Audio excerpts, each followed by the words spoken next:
Enjoy your Zoa. No applause? You're all fired.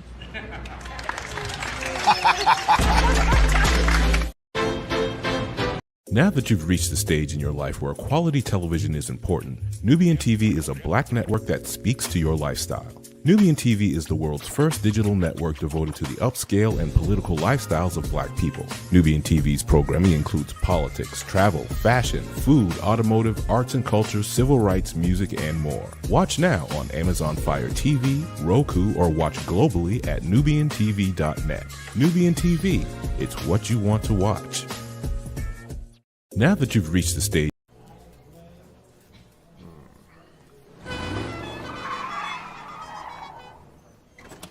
come with me if you want to live a more delicious life. Oh, maybe we should get in the van. In this world, we don't get to control much. The past, male pattern baldness. Leggies. Got one right now. The urge to pop that bubble wrap. But there is one thing we do get to choose every single day: what we eat. Welcome to the Sonic Department of Research and Deliciousment.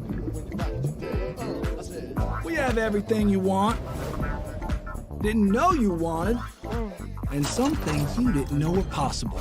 Because we believe if you're not having fun, you're not living free. So come on, let's live a little. Hey, good morning, America.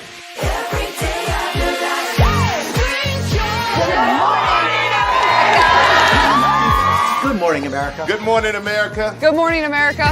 Money! Are you ready? They are ready. Covering the biggest events in the country right now. There's a lot going on here this morning. It's always a good time. That's what the show's about. That's good. Really good. Very good. Coming in hot, Jimmy, coming in hot. It's far from elementary. Good morning, America. I'm not going to try to strut like Michael or anything. I have known George a long, long time. Have you ever gotten him to dance? Look at that face. You don't just see it, you feel it. I'm in. I'm in. I'm in. I'm in too. I'll be here. I am here and so happy. I'm in. I'm in too. I'm in. That tells you something when Snoop Dogg's in. Michael, George, where? Ginger.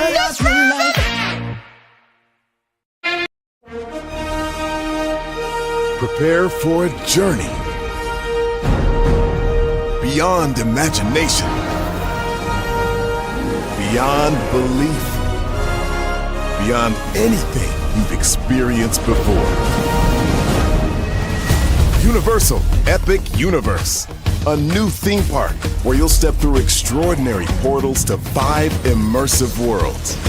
Prepare for a cosmic voyage of discovery, an isle of fire-breathing excitement, a shadowy world of monsters and mystery, new wonders in the wizarding world, and a new way to play.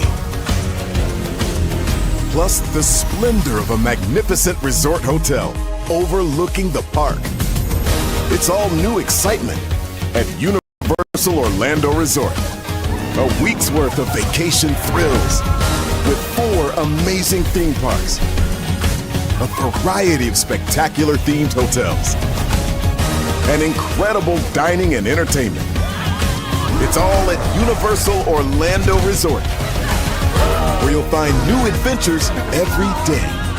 Explore the astonishing worlds of Universal Epic Universe at Universal Orlando Resort.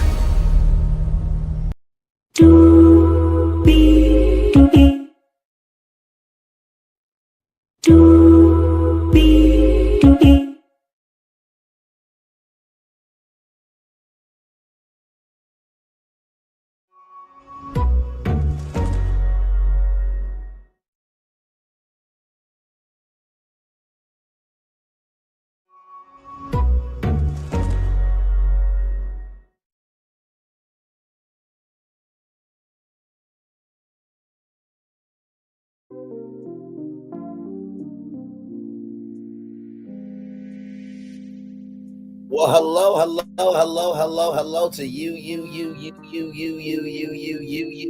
and you. Welcome into another edition of Brainley's Virtual Tour Live. Glad to have all of you here, and you guys are gonna get a new Beyond the Gates after show. It's coming.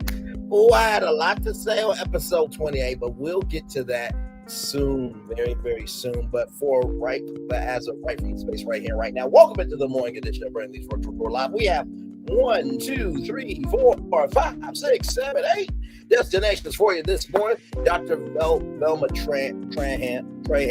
We talked about her the last Virtual Tour Live, but we wasn't able to go through the homes. So I will be highlighting her again and go through those homes because for every Black-owned business we do go through the website. I want to give that respect, reference, and honor to her. Billy McFarland, my Lord Jesus, brother, I'm ready to see these documentaries come forth because it looks like the Fire Festival is not happening, not here, not there, not anywhere. Billy McFarland, you are in Braylon Lee, to use some words from Dr. Seuss, but we'll get to that here in just a little bit. Virgin Voyages is testing out something that could be good for the cruise line. I also said, could you make the pool a little bit bigger because it looks like a bathtub. It looks like the Havana pool on Congo Mardi Gras. It looks like a bathtub, just saying. Then Universal's Epic Universe. Yes, indeed, we will be talking about that because Universal Orlando has relaxed on something. So we'll talk about that. Can't wait for that to happen. And y'all, let me tell you something. We are getting closer and closer and closer to this hotel opening up. I am too excited for it. So excited. But we'll get to that here in just a little bit. Very, very excited about that. Pete Hesh, the Secretary of Defense, that Texas of War plans in a simple chat. Well, there's some people in the government that would like to have a conversation with me. Hey, Terry T. Baby for Life. Good to see you, beautiful. I hope all is well with you. We'll talk about him and also some updates happening with the government. Y'all, I saw it over the weekend about Terrence Howard. I'm like, no, this is my weekend and I am going to rest. Even on the 7th day, got rested. But I am back at work. And I have a lot to say and you got a lot to hear. Then we'll talk about Damon Williams because Damon, there were some things we just didn't need to know, bruh. We'll talk about it. Finally, PD epidemics, defending a racist like Kanye West.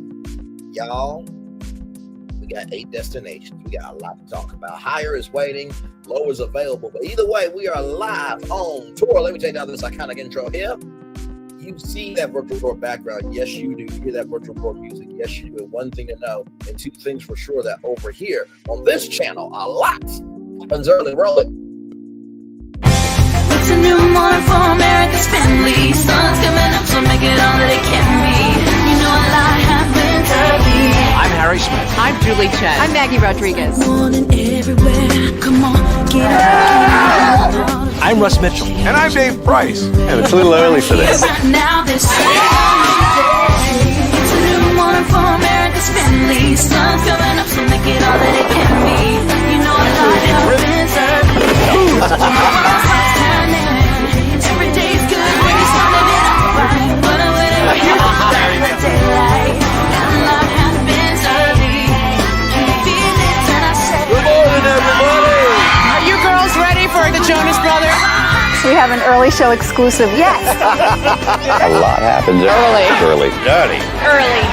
A lot happens Early. The Early Show, weekday mornings on CBS. It's a new morning. Julie Chen Moonves, you have always been right, my friend. Understood, my friend. Thank you so much. I'm going to make it a good replay for you and for the replay gang, as I often do. And Julie Chen Moonves, you are right, my friend.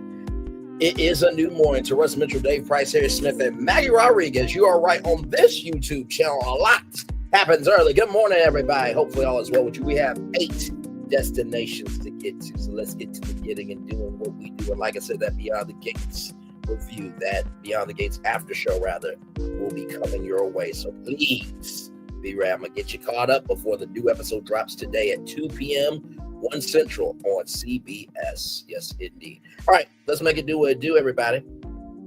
We'll kick it off with Ms. Trayham, because we did talk about her last time, but we did get the chance to show the website. And whenever we highlight a Black-owned business, we always showcase the website. So just wanted to do that for her.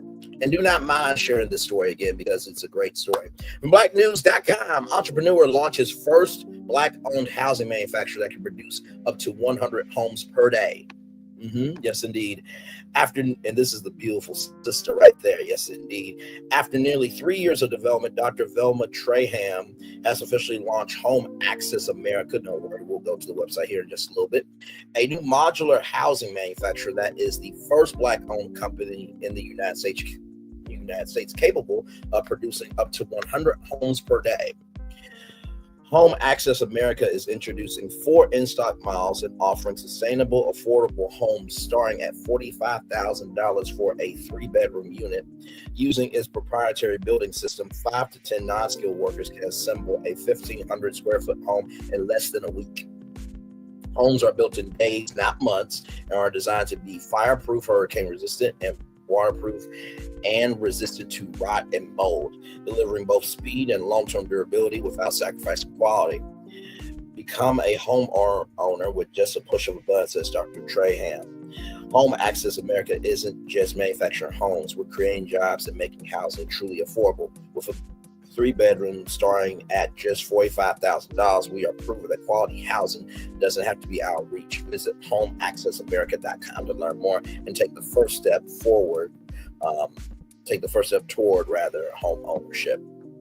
Dr. Trayham is a visionary leader and one of the most sought-after voices in the nation, a Presidential Lifetime Achievement Award recipient. She has also been named one of the top 100 women to know in America and one of the most influential women in 2024 by AZ Big Media, among many other honors.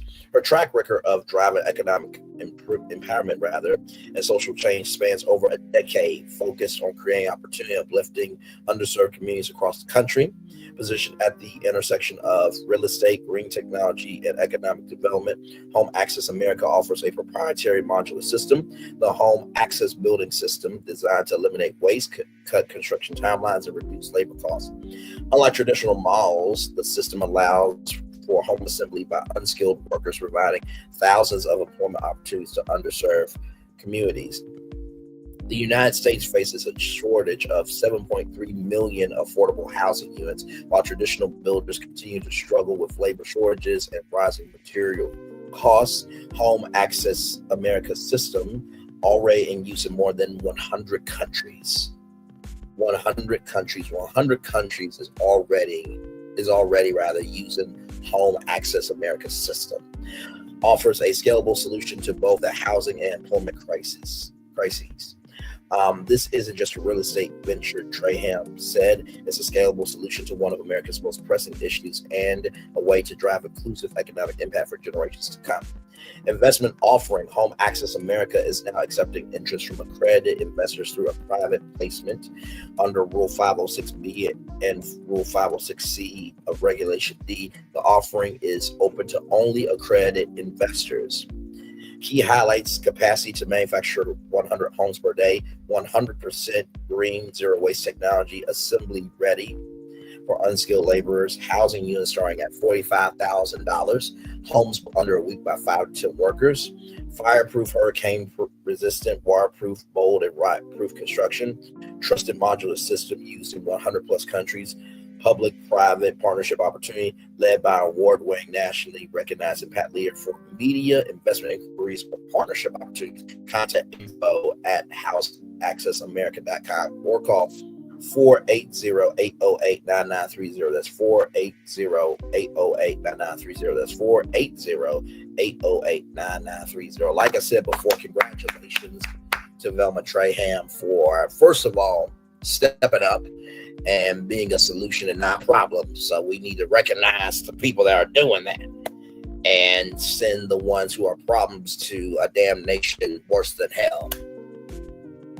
I'm not wishing nothing good. I'm not wishing nothing bad, but I'm not wishing nothing good either, if you're doing that type of thing. And this is what I mean by, although the world can seem toxic, chaotic, and strife, to see wins like this is such a beautiful thing. So, and like I said, the fact that it's 100 homes per day is amazing. So here is the website right here. Beautiful website right here. I love the blue-green energy of it. And here are all the homes, and we're going to go through each one of them. So do not worry. I wasn't able to do that last time, but we're going to make time right from this space right here and right now to do that. So we're going to start with the $45,000 home, and then we'll go up to the more expensive homes. So right here, the Expand 40 3-bedroom container home. The Expand 40 is a versatile, modern, and space-efficient 40-foot expandable container home designed for affordable housing, temporary living, holiday retreats, and worker accommodations. This 3-bedroom, 1-bath unit seamlessly expands to create a comfortable and functional living space while remaining portable and relocatable. Expandable 40-foot container designed for easy transport and setup. Spacious 3-bedroom layout ideal for families of shared living. Fully equipped bathroom for modern convenience. Durable, weather-resistant construction for long-term use. Perfect for granny flats, beach cabins, tiny homes, or workforce housing. Quick and hassle-free installation for immediate occupancy. Built for efficiency, mobility, and affordability, the Expand 40 is the perfect solution for any flexible environment. Hang on here. Let me do this here. Hang on real quick. Y'all. Hang on.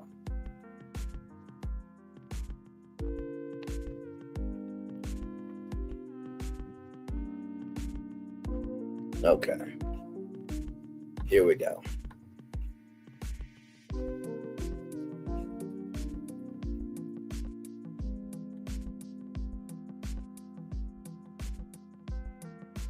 I don't know.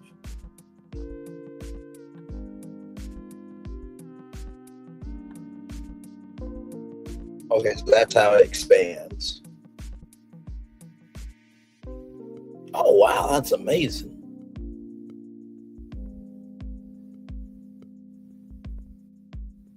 You drill in the holes there.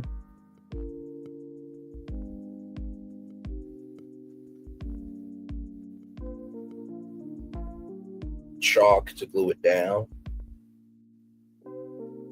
Chalk to do the wood.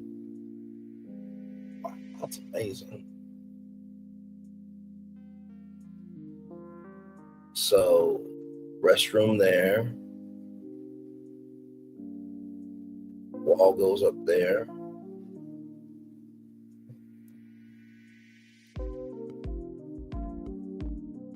Okay. So you got the 3 bedrooms there. Wow.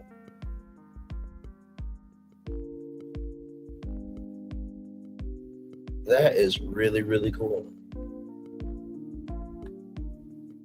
So there it is there. That's how it looks, y'all. It's amazing. All right, so that is the first home. The second home that we're going to do is we're going to do the $79,000 starter home.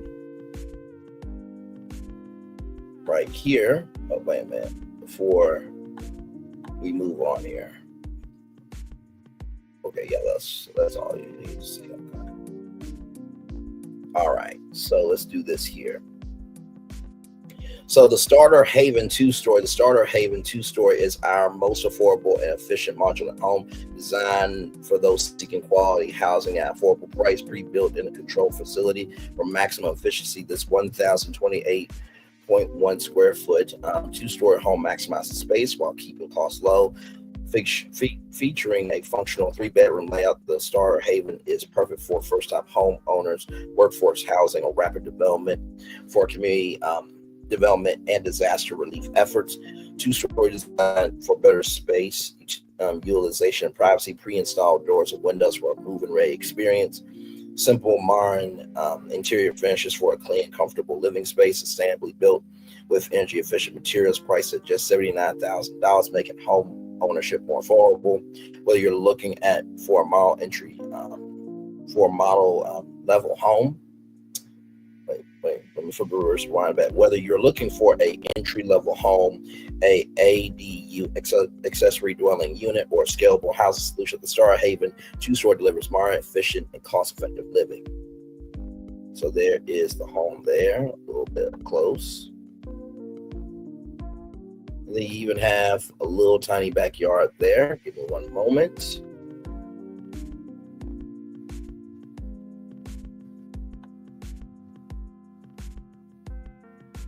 Give me one moment here.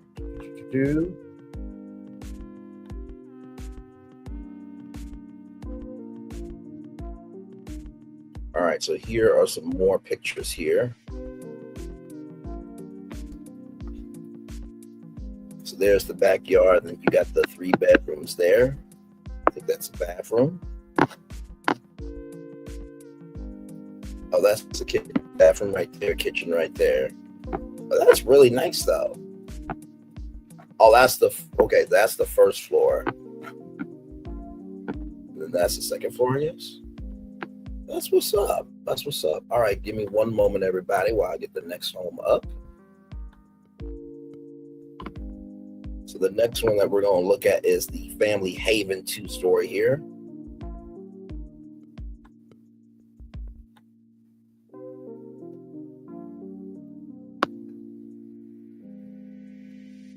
All right, so here it is here, y'all. Family Haven 2-story is a spacious, high-quality modular home designed for growing families and those seeking a comfortable, affordable living space with 1,190.2 square feet of well-planned space. This 3-bedroom, 2-story home offers the perfect balance of functionality, style, and affordability. The 2-story design enhanced space and privacy.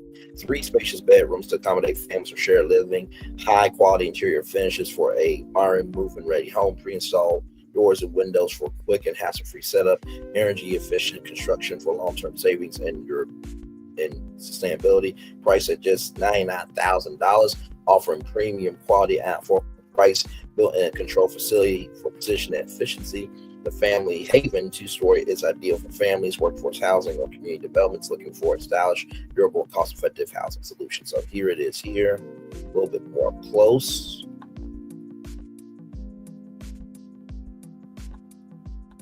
And then right here, this is the restroom right there. So give me one moment, y'all.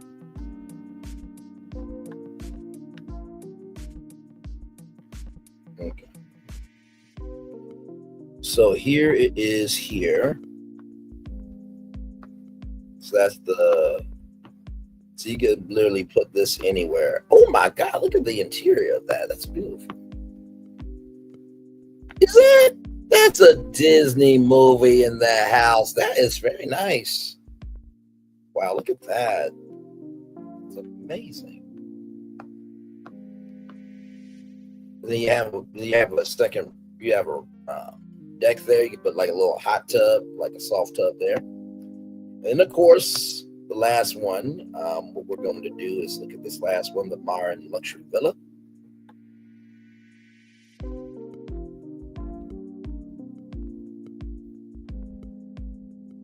All right, here we go. This is for $160,000. The Grand Haven is the pinnacle of modular living, designed for those who desire spacious, open concept with high-end finishes. At 1,600 square feet, this 4-bedroom, 2.5 bath home offers a seamless blend of functionality, elegance, and energy efficiency. Flat open concept designed for a sleek, modern aesthetic, expansive windows for natural light and panoramic views.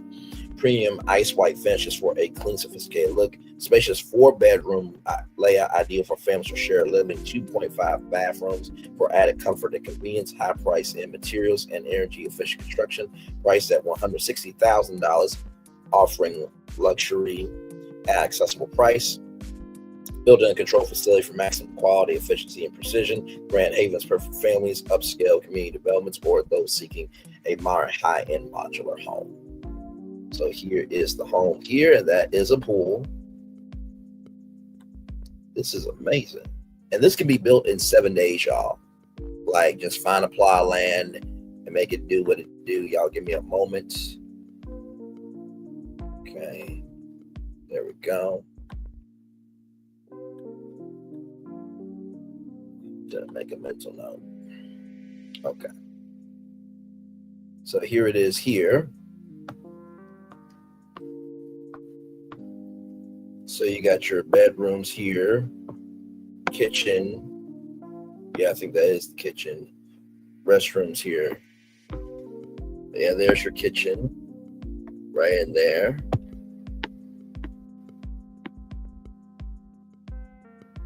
And then you have your restrooms. All right here. And then you got your living room, your bedrooms. I would actually do this. If I could find plot land and make it do what it do, I wouldn't mind that. I would not mind that at all. So that is Dr. Velma Trayham there. Shout out to her for that right there. Of course, I will drop the link to Home Access America if you guys are looking for your own home there. So I want to highlight her and give her some love there, because that's what we do on this show when it comes to Black-owned businesses. And I think that is a wonderful, wonderful, wonderful solution there. So hopefully many love, support, and blessing to her for sure. All right, y'all, more Brainley's Virtual Tour Live coming up right from this place right here, right now. Fire Festival 2, organizer Billy McFarland shares planning timeline amid reports that the event is not happening. McFarland claims that the controversial music festival will be in Mexico late May, early June this year, but the local government has denied that an event is taking place at all. Fire Festival 2 organizer Billy McFarland is sharing alleged documentation that indicates the music festival's planning is underway, despite claims from the government of Playa del Carmen, Mexico, saying otherwise. McFarland was found guilty of 2 counts of wire fraud in relation to the original Fire Festival in 2018 and served time in prison until 2022. McFarland has claimed that the new festival is set to take place in late May, early June 2025, but no musical performances have been announced. The last musical act that they talked about was Antonio Brown. If you know Antonio Brown, you know Antonio Brown. So, right here. Fire Festival 2 organizer Billy McFarland sharing updates and alleged documentation showing that the planning process for the event is underway, despite reports that the second iteration of the controversial music festival is not going to happen. In a statement on Instagram on Friday, April 4th, McFarland 33 and the official Firefest account wrote that the organizers have been working with the city of Playa del Carmen, Mexico, and since March to secure permits for the music festival, which McFarland previously said is planned for late May, early June 2025. Fire has been working directly with the government of Playa del Carmen, PDC, and their officials since March 5th, 2025 to ensure a safe and successful event. The statement reads, all media reports suggest our team has not been working with the government of Playa del Carmen are simply inaccurate and based on misinformation. Fire has operated as a good partner with the Playa del Carmen government and has followed the proper processes and procedures to lawfully host an event, the statement adds. Also included in the Instagram post are the various photos of alleged documents such as tourism permits, environmental permits, and receipts made to the Playa del Carmen government, all filed or submitted over the past month. So here is the statement. And they said this is the timeline. So March 12th, PDC government provided Fire Festival 2 with official invitation letter to share with potential performing artists. March 18th, PDC government issued the initial event authorization permit for Fire Festival 2 at Marina Beach Club, officially signed by the Secretary General. March 18th, Secretary of Tourism issued a permit authorizing the use of Playa del Carmen and its municipality in Fire Festival 2's filming and marketing efforts. March 19th, PDC government issued a bill for the special event permit fee. March 24th, Fire submitted payment to PDC government for the special event permit fees. March 25th, Fire submitted payment to the PDC government for additional permit fees. March 26th, PDC government issued the environmental permit for Fire Festival 2, signed by the Director of Regulation and Environmental Impact Assessment. March 27th, Fire Festival 2 held a live press conference in collaboration with the PDC government. Then The March 28 PDC government shared their official support for the event on their Instagram account. Go play at the Carmen, while the Secretary of Citizen Security also posted both on Instagram and X or Twitter, SSC_play at the Carmen, publicly welcoming Fire Festival 2 to play at the Carmen. We will be sharing all relevant permits, payments, and communications. So, okay, so this is the receipts here. Oh, wow. Okay, then. All right. You learned your lesson from last time, huh?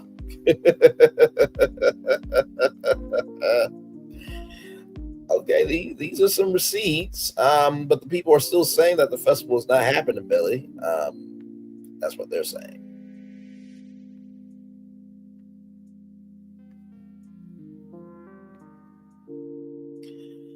All right, then. So as you can see here, that's the timeline. Despite McFarland's claims, the Players City the Carmen had denied that the music festival was happening there. Written in a press release translated by Rolling Stone that the event does not exist. Neither this event nor any event with its name will occur in our city. The government shared a statement on April 3rd. After looking over the information around the situation, we can confirm that there has been no registrations, planning, or conditions to indicate that this will happen in our municipality. According to Today, McFarland said at a press conference last week that the new event would take place Play Department, although the organizer previously claimed that the festival would be taking place in Island Baharas, located about an hour north of Playa del Carmen. The government of Island Baharas also denied that the event was taking place there. In the Instagram post, McFarland also shared partially redacted screenshots of emails claiming to show invitations asking music artists to perform at the festival, although commenters were quick to point out that no performances have been announced at this point. Imagine getting permits for festival weeks before it happens, one commenter on Instagram wrote. As an events professional, watching this unfold is hilarious, and it's really the only news I'm enjoying at the moment. What happened to line up next week? Next week is over. Another added, according to its website, Fire Festival 2 is set to take place May 30th to June 2nd with general tickets starting at $1,400. One ticket package for 8 people is also being sold at more than $1 million. The original iteration of Fire Festival took place in April 2017. Attendees paid upwards of $1,500 for tickets for a festival in the Bahamas with performances from Blink-182 and Migos Promise, along with big name models and influencers. The event had compared itself to Coachella. Upon arrival, guests learned that the promised luxury accommodations were no more than makeshift tents by FEMA and folding chairs. The event was disorganized, upset attendees, even inspired 2 documentaries about the chaos. Netflix, the Fire, the Greatest War That Never Happened, and Blues Fire Fraud. Fire Fraud had a personal interview with Billy McFarland, and the Fire documentary from Netflix was from the marketing company that promoted the festival. McFarland was later found guilty on 2 counts of wire fraud in relation to the failed festival and served time in prison from 2018 to 2022. In September 2024, McFarland revealed some of the first details about his controversial follow-up 8 years after the original event. He told Today Savannah Sales that production company has been secure the festival will be taking place on an island. We have a private island off the coast of Mexico in the Caribbean. We have an incredible production company who's handling everything from soup to nuts, McFarland said at the time. He added that the exact island had yet to be revealed, but they were aiming to use a location that already had lodging and places to eat. We are building out the private island for the actual festival festivities with the help of an unnamed production company, McFarland said.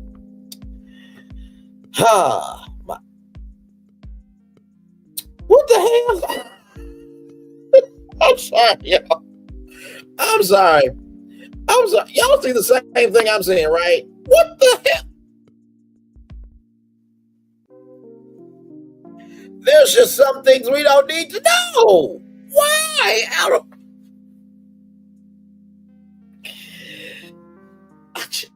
Oh, okay. So what do I think about this story?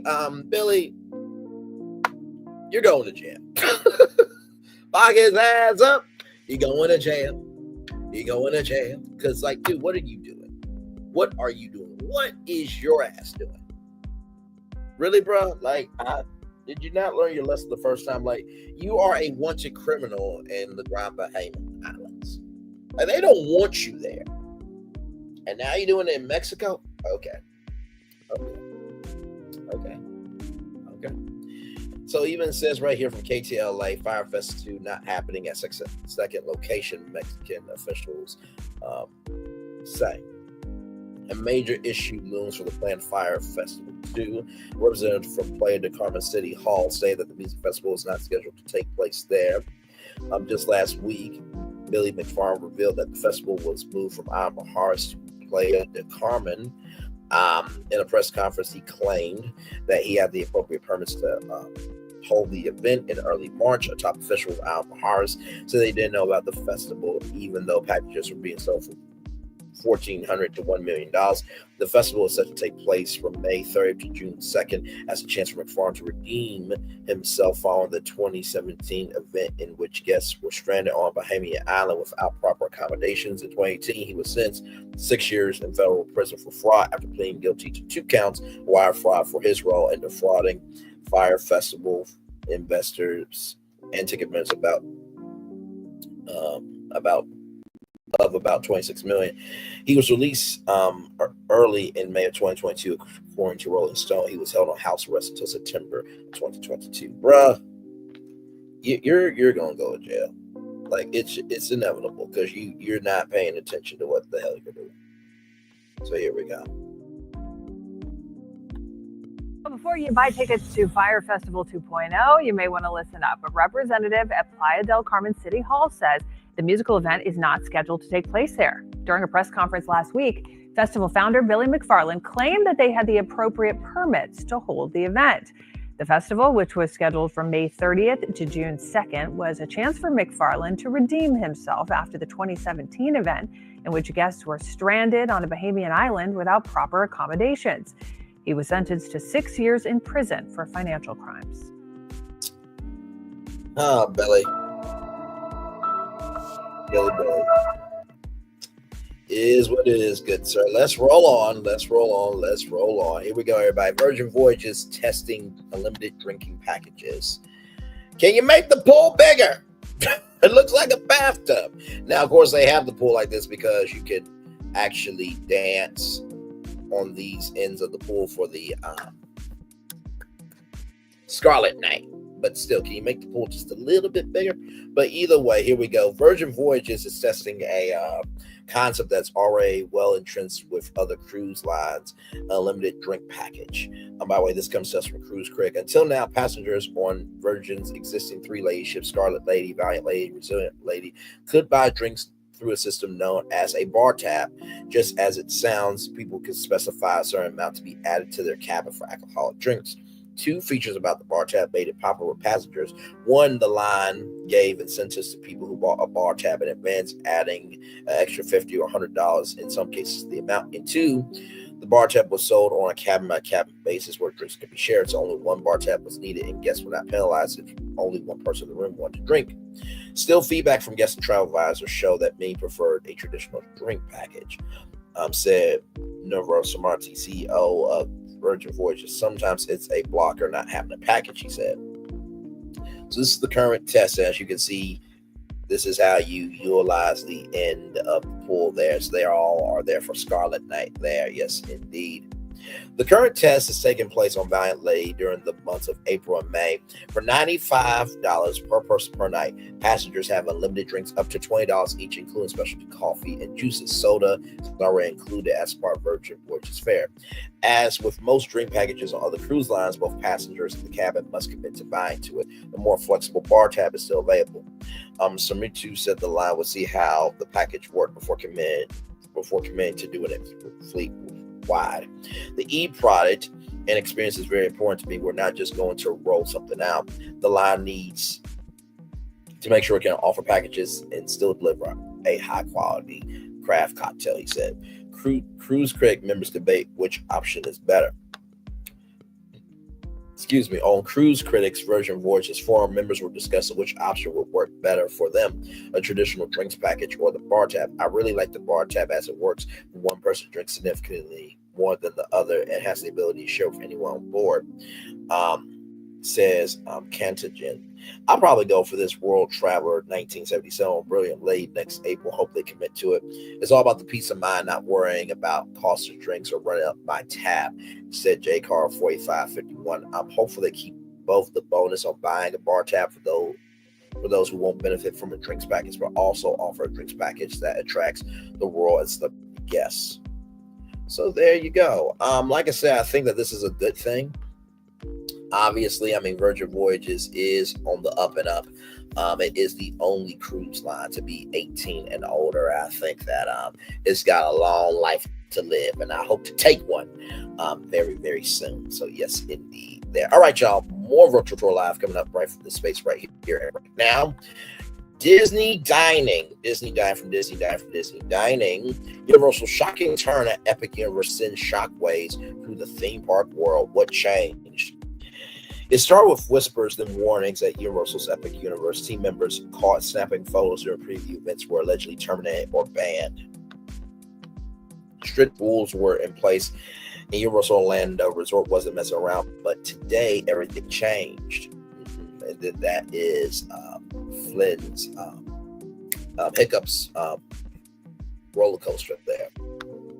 From science sharing a bold new strategy at Universal after weeks of maintaining one of the strictest preview photo bans in theme park history, Universal Orlando has just reversed course in a dramatic way. The sudden shift is not just a quiet change, but it's an invitation. But why now? And what does it mean for the battle brewing between the industry's biggest rivals? Today, invited media outlets are stepping through the gates of Epic Universe for a behind-the-scenes tour of Universal's most ambitious theme park to date, but they are not alone. Now, I thought that originally the preview would be like towards May, but you know, they are allowing media outlets to be, come to Epic Universe in April. So that makes sense because, utilizing April ride to fuel May's excitement. And a rare, unexpected move for Universal is allowing team members and their guests previously held under a inside the park, with only certain areas still enforcing a no filming policy. The resort has essentially opened the floodgates to public preview content. So I saw PC Dev, by the way, shout out to PC Dev, a really great theme park content creator. He was on the Harry Potter Battle of the Ministry ride, and he went through the queue, and you got to see Professor Domebridge,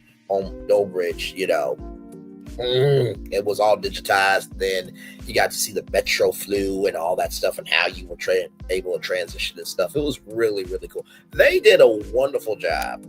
But of course, when PC Dev got to the top of the ride, he could not share because there's certain parts that you got to wait for opening day, of course. But this is big. Gone are the whispered warnings today. Phones are out, cameras are rolling, social media feeds are lining up, but never before seen glimpses of what could be a game changer in the theme park industry. Oh, for sure. What's behind the sudden change? While Universal has officially commented on the reason behind the sudden policy update, industry insiders believe that this was a calculated pivot, with Disney still holding its cards close to the chest and Epic Universe looming on the horizon like a juggernaut. Universal may be seizing control of the narrative by allowing carefully timed leaks, influencer content, and enthusiastic employee coverage.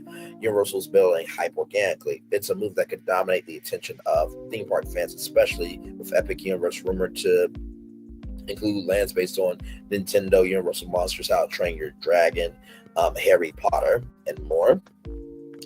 The deeper impact, this isn't just about controlling leaks, it's about weaponizing excitement. Pretty much. The aftermath of early enforcement, the irony of today's relaxed policy is not lost on Universal employees and fans. Over the past few weeks, rumors swirled that hundreds of team members and guests were either terminated or trespassed from the property for breaking the strict no camera rule during initial previews. Leaked photos and videos appeared online nonetheless, despite the risk, and some speculated that Universal was cracking down to protect final details before the big reveal. But with today's reversal, many are wondering whether those consequences were worth it. What does this mean for transparency, employee morale, corporate communications moving forward? A content explosion and a new front in the theme park war. As of this morning, media outlets and content creators are flooding social media platforms with images, walkthroughs, and live updates from inside Epic Universe. Fans are seeing the scope, scale, and storytelling of the park unfold in real time without waiting for official public relations drops. This shift could be the spark that makes a new chapter in the theme park wars. While Disney has traditionally remained tight-lipped, while Disney has traditionally relied on tight-lipped secrecy and curate press events, Universal's decision to embrace its own community, team members, influencers, and journalists could be a shift in how parks engage their fans. Instead of a top-down rollout, Universal is leaning into a bottom-up strategy, one powered by passion, social engagement, and anticipation. And then there are all the gates. So there's the Chronos right here, Super Nintendo World, and How to Train Your Dragon. What's next for Universal's Epic Universe, with the public unveiling of Epic Universe inching closer? This relaxed fellow policy may mark the beginning of the aggressive marketing push by letting the internet do the heavy lifting. Universal is stirring a viral frenzy at just the right time. Still, not everything is fair game. Back of house areas and certain attractions still remain under a firm photo ban, with things reminded that no video calls, photos, or recordings are allowed in restricted zones. But for guests lucky enough to preview the park, and for the world watching online, Epic Universe is finally being seen in all of its glory. The timing, the strategy, and the shock of today's decision all seems to point to one thing: Universal is no longer playing defense; they're going on the offensive. At Disney, well, they just might need to catch up. I fully agree. The social media engagement of Epic Universe alone has been epic-mentous. Yes, I use tremendous and epic together. Epic, tremendous. And it is all organic. I have been promoting that Epic Universe commercial at the beginning and at the end of every show. And guess what? All of us promoting it, we're doing it for free. So that reduces the marketing budget. But also, too, that also increases the marketing budget, too, because it's like, okay, well, if all these people are doing it for free, let's give back to them as well. So they're able to utilize the budget to give back to content creators and influencers, right? So, yes, indeed. And speaking of that Chronos, it's going on tour. Roll it.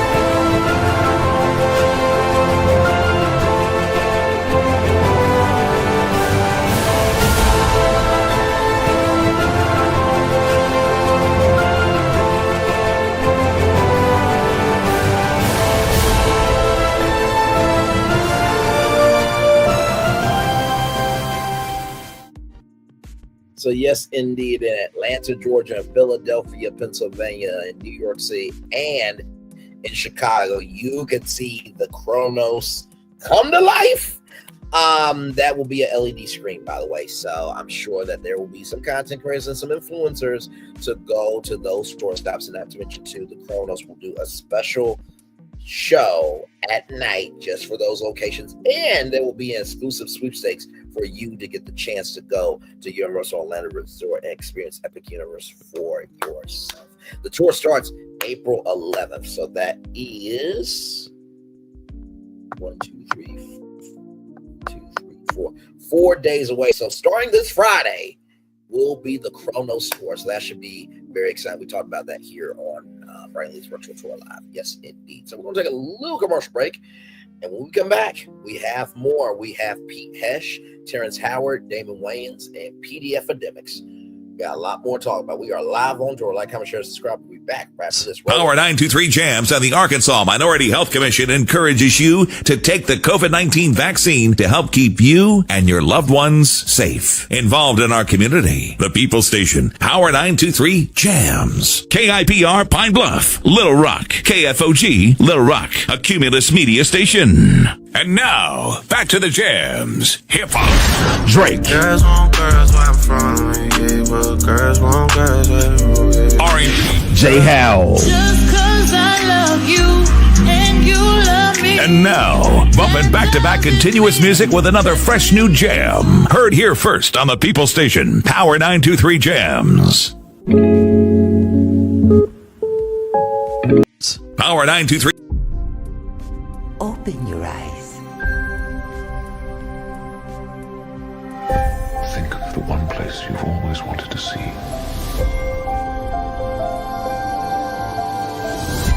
This is where our magic comes from?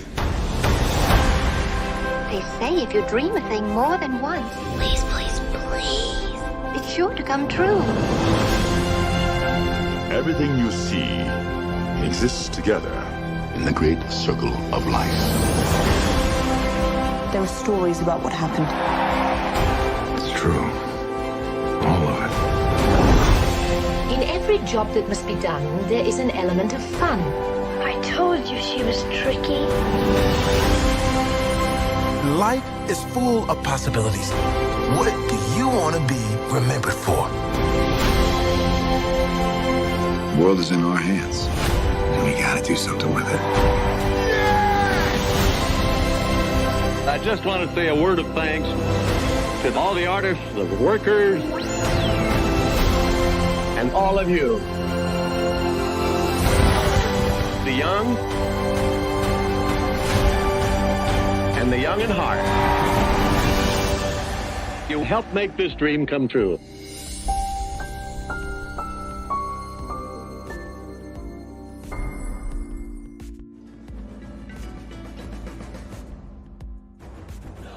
When we start a project, we always start with story. That story is key. So we began with the story of the Waturi people. The myth of the Waturi people is that long ago, they set out on their outrigger canoes looking for a new home. There was a legend that said they could only find this new home with the help of this mini golden-finned fish called kanuku. And they searched across Pacifica and Polynesia, and they visited all these islands. They went to Bali and Tahiti and went as far as Rapa Nui, Easter Island. Along the way, they made friends, collected sort of the culture, and they sailed on and on and on, and they almost to the edge of the world. There, to their amazement, was Kanuku. And she turned to the people and said, "You are ready." Turned and swam away. They followed, and within a day, they caught sight of this smoking mountain on the horizon, which was Volcano Bay. And it was pristine, beautiful, lush, everything that they would want in a home. And that's the backstory that informs everything we do in our design.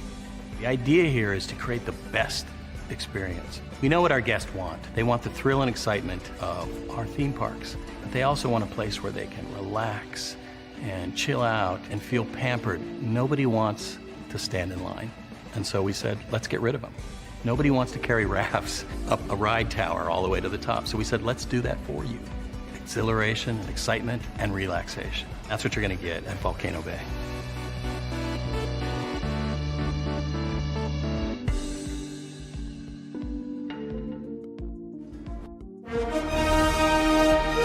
Prepare for a journey beyond imagination, beyond belief, beyond anything you've experienced before. Universal Epic Universe, a new theme park where you'll step through extraordinary portals to 5 immersive worlds. Prepare for a cosmic voyage of discovery, an isle of fire-breathing excitement, a shadowy world of monsters and mystery, new wonders in the wizarding world, and a new way to play. Plus the splendor of a magnificent resort hotel overlooking the park.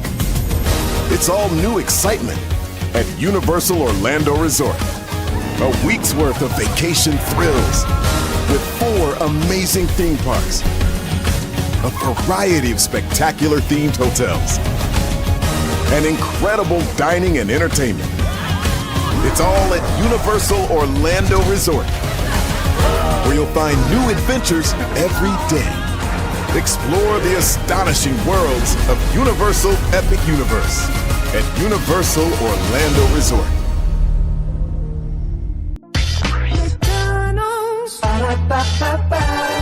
I'm loving it. I'm loving it. Oh, good. I had to tell you twice. Welcome back into Bradley's virtual tour live. Glad to have all you here. We kicked off with Dr. Velma Trayham. She is the owner and proprietor and the creator of Homes Across America, where they can build homes in 7 days, less than a week. And they can build up to 100 homes per day, which is quite an incredible achievement there. We talked about Billy McFarland and the Fire Festival 2. That is not happening, according to the Playa del Carmen government. Billy's going back to jail, ladies and gentlemen. Then Virgin Voyages is testing a drink package, a limited drink package. And looks like it's a combination of both, that people want the bar tab and the unlimited drink package there. We just got done talking about Epic Universe relaxing its photo and video policy. But of course, there are some areas that you will not be able to film, okay? And you will find out what those areas are when you go, if you are chosen to go, for sure. So a lot going on here on Bradley's Virtual Tour Live this morning. By the way, I just got the notification that the Beyond the Gates review has cleared YouTube censors, so that will be coming out at 1 o'clock. So get ready for that. That should be a good time had by all. But in the meantime, between time, we got more Bradley's Virtual Tour Live coming up right from the space right here and right now. Here we go, everybody. Pentagon watchdog launches probe into Hesh use of Signal chat ahead of the Houthi airstrike. Right here.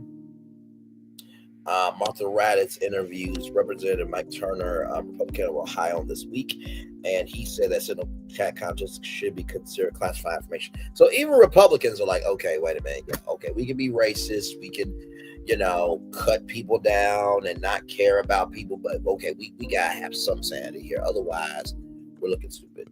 Okay, I'm trying. Oh, there we go. Okay. What's the lead, Joe? What's the lead? There we go. So the Pentagon's independent watchdog has announced it has agreed to a request from top senators as launching a probe into the use of commercial messaging app signaled by Defense Secretary Pete Hesh and other senior 47 administration officials to discuss an imminent U.S. military strike against Houthi militants in Yemen. Last week, Senate Armed Services Committee Chairman Roger Wicker, Republican of Mississippi, and Ranking Member Jack Reed, Democrat of Rhode Island, sent a letter to the Department, to the DOD, Department of Defense, Acting Inspector General Stephen Stebbins, requesting an expedite inquiry into that Signal discussion. The purpose of this memorandum is to notify you that we are initiating the subject evaluation, Stebbins wrote in a memo to the offices of the Secretary of Defense and the Deputy Secretary of Defense. We are conducting this evaluation in response to a March 26, 2025 letter I received from the Chairman and Ranking Member of the Senate Armed Services Committee, requesting that I conduct an inquiry into recent public report on the Secretary of Defense use of an unclassified commercially available messaging application to discuss information pertaining to military actions in Yemen in March of 2025. The objective of this evaluation is to determine the extent of which the Secretary of Defense and other Department of Justice or other Department of Defense personnel comply with Department of Defense policies and procedures for the commercial use of a commercial messaging application for official business. Additionally, we will review compliance with classification and records retention requirements Stevens added in the memo. We may revise the objective as the evaluation proceeds. We plan to perform this evaluation in accordance with the Council of the Inspector General on Integrity and Efficiency quality standards for inspection and evaluation. He said last week, Jeffrey Goldberg, the editor-in-chief of The Atlantic, revealed that he had been added to a Sentinel text group that appeared to include senior 47 administration national security officials, including Vice President J.D. Vance, discussing plans to strike against Houthi targets in Yemen in mid-March. Senior 47 administration officials, including Hesh, pushed back on the Atlantic's description of the conversation and argued that no classified war plans have been discussed. A Republican says differently, and also, too, the idiot Tulsi Gabbard, who is the director of national intelligence. Tulsi Gabbard in the same sense is mind-boggling to me. But yeah, it was quite sad to see that, and it is what it is. I think that, this probe is warranted, and hopefully people be held to the fire as he should be. So if you'll do it for war plans, imagine what else you'll release on accident. So. All right, y'all, there is more to come here. Bondi says 47 will probably leave after second term. Pam Bondi, President 47's Attorney General, said Sunday the president will probably leave the White House after his second term is completed, but she left the door open slightly towards him serving another 4 years, telling Fox News Sunday, I think he's probably going to be finished. I think he's going to be finished probably after this term, saying it would be a heavy lift to change the Constitution to allow 47 to serve another 4 years. Meanwhile, Secretary of State Marco Rubio announced Saturday that he was revoking all visas to South Sudan passport holders due to the failure of South Sudan's traditional government to accept the return of Richard Park citizens in a timely manner. Well, I mean, here's the thing, right? I mean, you probably didn't give them a timely manner to get everything done, right? So, I can't. And the fact that Pam Bondi said probably leave is concerning. But speaking of rejecting immigrants, I want y'all to see this story from blacknews.com. 47 admits to accidentally deporting an immigrant who was legally in the country. Yeah, he actually had to admit something for once. Shocking. Wow, what a concept. The 47 administration's aggressive immigration crackdown is under renewed scrutiny after officials mistakenly deport Kamar Armando Abrego Garcia, a Salvadorian man living legally in Maryland, to a notorious prison in El Salvador. Abrego Garcia, who had been granted protected status, should never have been removed from the United States, but was wrongfully placed on the deportation flight as a broader campaign to expel suspected gang members. His case has become a flashpoint and growing controversy over the administration's rushed enforcement tactics and reliance on outdated legal frameworks like the Aliens Enemies Act of 1798. He's using policies from 1798. According to CNN, federal agents claimed to have thoroughly vetted through each deportee, but errors have continued to surface. In Abrego Garcia's case, the White House later admitted that deportation was a clerical error. ICE officials acknowledged that he had simply moved up the flight list after others were removed. Immigration advocates argue that this mistake highlights systematic flaws and how removal decisions are made, particularly as deportees are being sent to El Salvador's infamous called Mecca prison. 47's top immigration official Tom Hoffman defended the deportation by insisting they were targeted by criminals from gangs like MS-13 and Tren de Agua. Hoffman said intelligence from social media surveillance and informants justify the removals, even if some individuals lack former criminal records. Tom Hoffman, just like the president, is a fucking dumbass piece of shit. The president had to admit that he was wrong. Okay? Let's get that straight. Okay? And the fact that Tom Hoffman is trying to say that from social media surveillance and informants justify the removals, even when he was wrong, goes to show how tragic the next 4 years are about to be. Just keep it a buck. Still, some deportees were sent back to the United States after arriving in El Salvador, with officials there refusing to accept certain individuals, including women detainees from countries outside the deportation agreement. Judges have begun weighing in, expressing concern about the legality and ethics of these deportations. A federal judge recently ordered the release of a Venezuelan man who narrowly avoided being placed on one of the flights. U.S. District Judge James Borsick is also reviewing whether the administration misled him about the mid-March deportation flights. In court, Borsberg questioned the government's rush to deport people, whether due process was sacrificed in the process, and it was. Legal advocates have raised alarms that many deportations are based on flimsy or misinterpreted evidence, such as tattoos that may be linked to gangs or simply represent soccer fandom or racism. That's an option too. We can just say the president and his administration and his supporters are fucking racist. We can also just say that shit too. One judge at the recent appeals court hearing warned that the administration's process was so flawed, anyone, including herself, could be mistaken as a gang member and deported without a hearing. These concerns has intensified as parts of the case are now being reviewed by the Supreme Court. Oh, the same Supreme Court that tried to make AB illegal, right, and took away women's right to have the right to do what they want to with their bodies. That same Supreme Court, that same one that overturned affirmative action so that way Black and MIPOC students can get into college. That same Supreme Court, got it. Oh, you mean the same one that has a alleged rapist on it with Clarence Thomas? That same Supreme Court, got it. Meanwhile, more stories have emerged of confusion and mismanagement. One Venezuelan woman reported to be flown to El Salvador only to be returned because Kingon will not accept female detainees.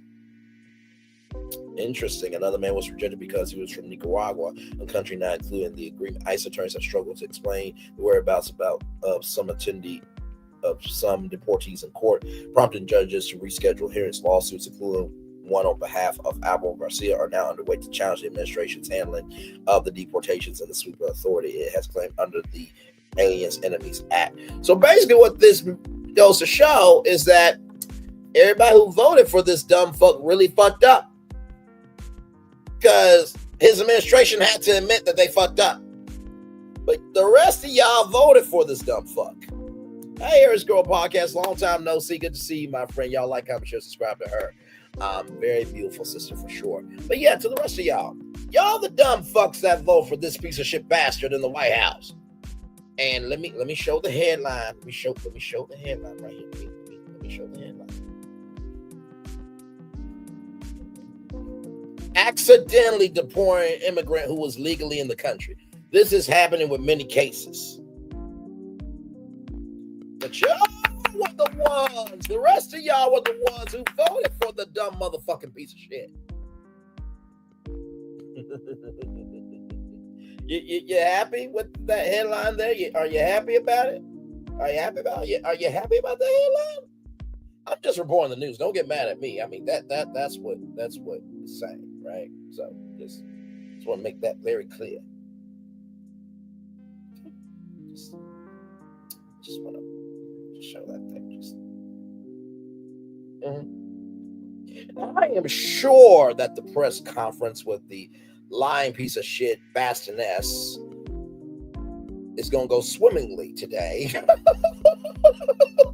When the Associated Press and the press asked, so are y'all fucking stupid as an administration? Of course, they can't use those terms, even though the president said he could pounce him out in the middle of Fifth Avenue and still get away with it. The FCC didn't do shit to him. I'm just giving it to you real. Wrong cut. That's what we do over here. Okay. All right, y'all. So we're going to move on from politics, the social side of politics. We're going to move on to more.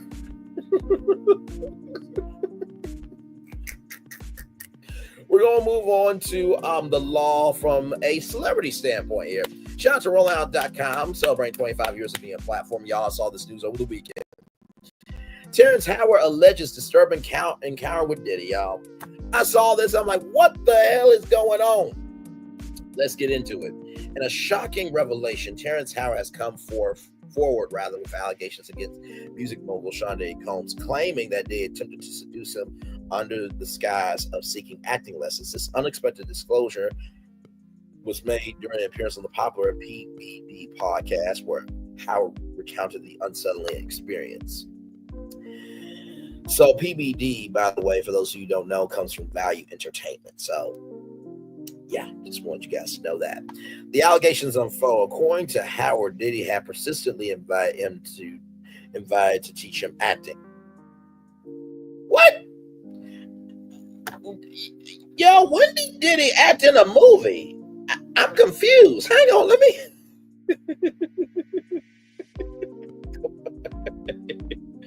let me just see something, because maybe I don't know.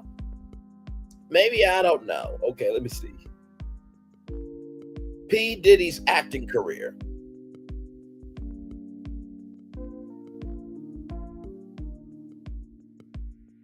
Okay, so he was in Monsters Ball and Get Him to the Greek, and had a prominent role in the Broadway revival and TV adaptation of Raising the Sun. Okay, let's see his filmography here, because maybe I don't know something.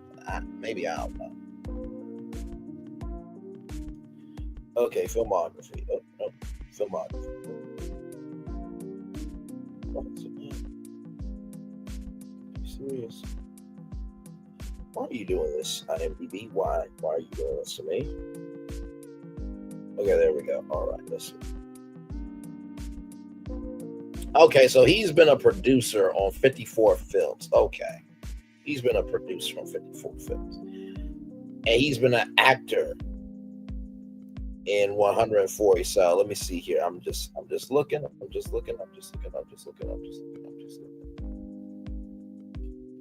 see the actor part.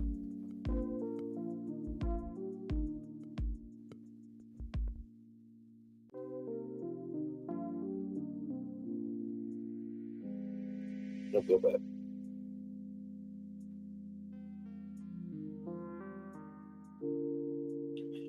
All right, so let's see. 140 times he's been an actor, allegedly. Music video.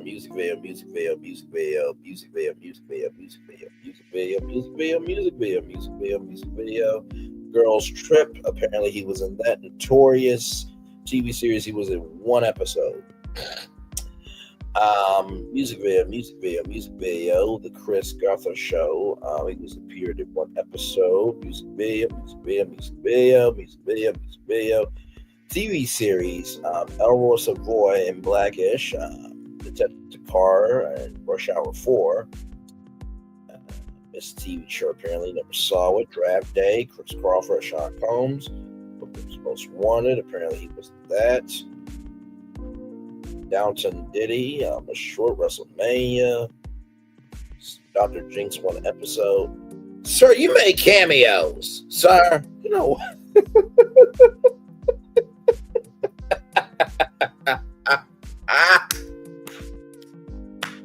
Oh, that's funny shit.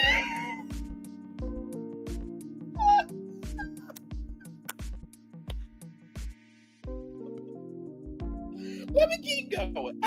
This is the first time I've ever seen this. So, Entourage, one episode. Sergio, Get Him to the Greek. That was a movie. Music video. 2 episodes as Derek Powell in CSI Miami. Walter Lee Younger as Sean Combs in the TV movie Raising the Sun. Music video.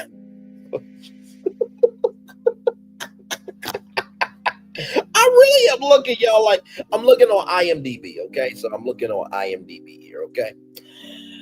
Oh my God, this is hilarious. Steve Harvey Show, the sitcom, 1 episode. Most of these are music videos, bro, and like one-offs. But you want to invite Terrence Howard to teach him acting? Okay.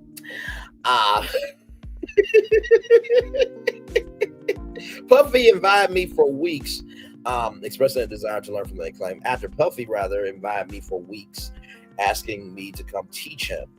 Wanted me to be his acting coach for a while. Oh, let me rewind it back. So apparently Diddy had persisted inviting him to teach him acting. So it wasn't Diddy teaching him Terrence Howard acting. It was Diddy wanted Terrence Howard to teach him acting. Interesting. I go there. He's just sitting around looking. Howard explained this initial invitation, however, took a strange turn once Howard arrived for what he believed would be a professional engagement. During the meeting, Howard found himself. Sorry, y'all, that was an ad that popped up there. However, Howard found himself perplexed by Dave's behavior when he sought direction on how to proceed with acting lessons. Dave reportedly remained silent instead of engaging in acting exercises. Diddy allegedly requested Howard to play music while continuing to stare at him, which raised significant red flags for the actor.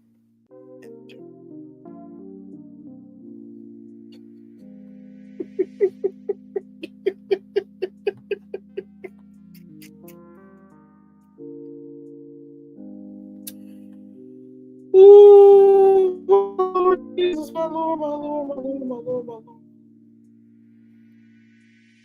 Let me see here. 1 second. You know what? This was such an accident. I gotta bring in a friend of mine that I think can help here. Because this was a whole accident, and I think Diddy needs some help with some insurance, and I got a good friend who can help. So here we go.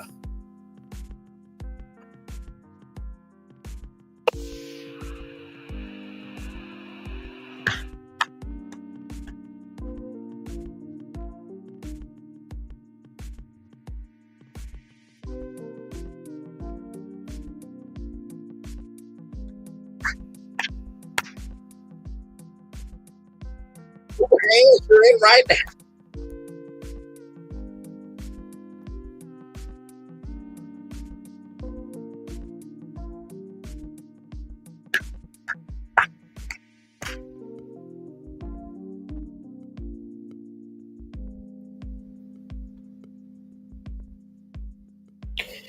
And you know what, Terrence, you're right. Accidents happen every day, man.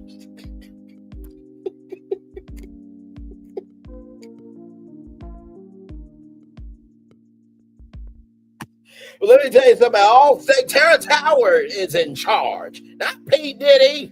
Hell, the reason why P. Diddy got himself in this mess because his hands were not touching of good things; it was touching the bad things. So his hands got onto some automobiles that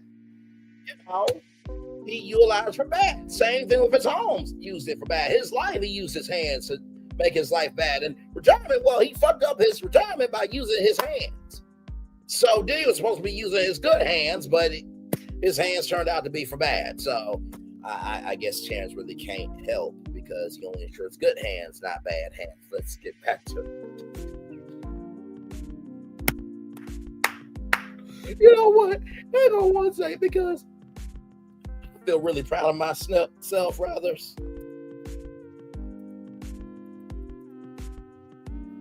Hang on 1 second. Because I felt like that was such a flawless execution. I just Uncle Snoop, can you help me here? Hey man, I want to thank me. Come on. Hey man. Come on. Hey, man. Come on. Hey, man.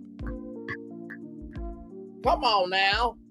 I want to thank me for executing that joke brilliantly.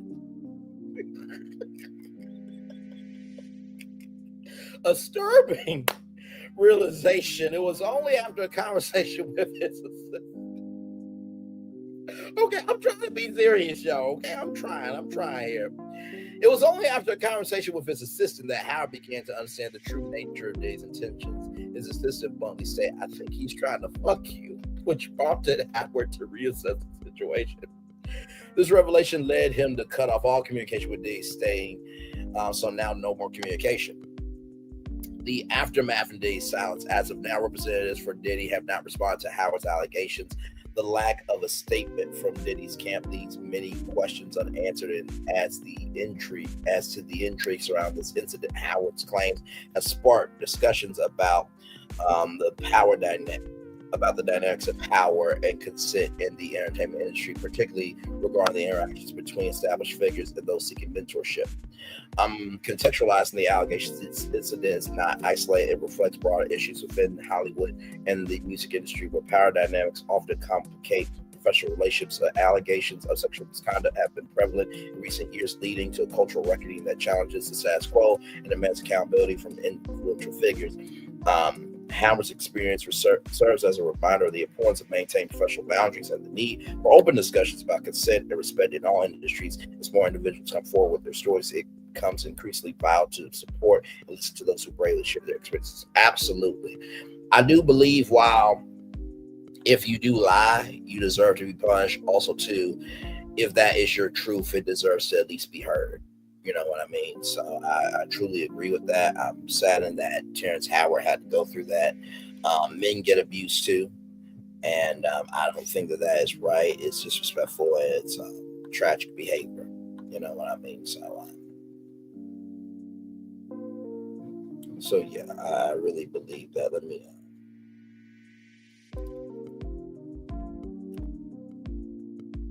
Now I do want to hear what Terrence has to say. So I found some exclusive footage. I love our damn show. I found some exclusive footage of Terrence speaking on this. And I really do believe that, this makes a lot of sense. So let's go to that exclusive footage right now. Okay, you won't see this anywhere else except on Brantley's virtual tour live. So let's look at that right now.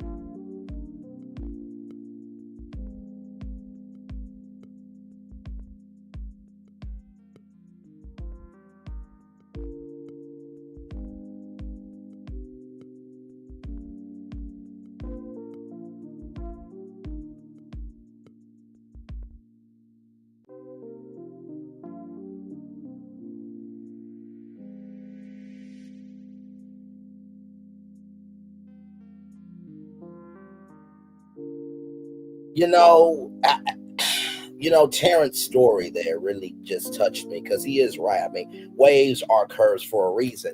And, there really was no straight lines in this story. I'm sorry, y'all. I'm sorry, y'all. Listen, it was right. What was I supposed to do?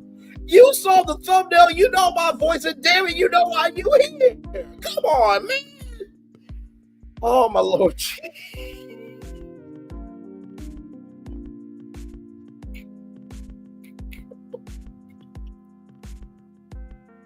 All right, y'all, here's the clip. Okay, from the BBD podcast. Jesus Christ. This thing show we do. Oh, my God. Oh, my God.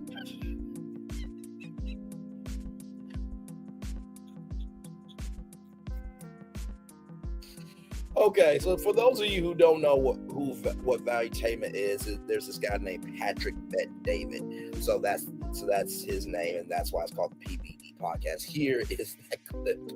Okay, here we go. Oh, this damn show we do, child. Okay, here we go, y'all. Here's the clip. Here we go.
Terrence,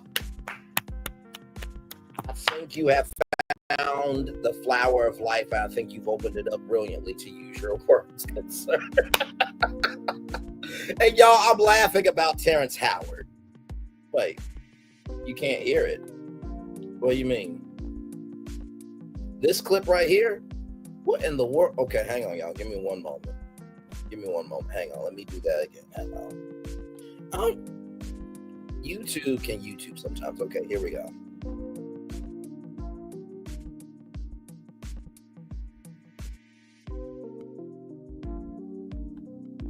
Okay, stop sharing. Present. YouTube. Okay, let me see if it's on the screen. Okay, there we go. Okay, here we go. It's on the screen. Now, y'all let me know if y'all can see it. Okay, here we go.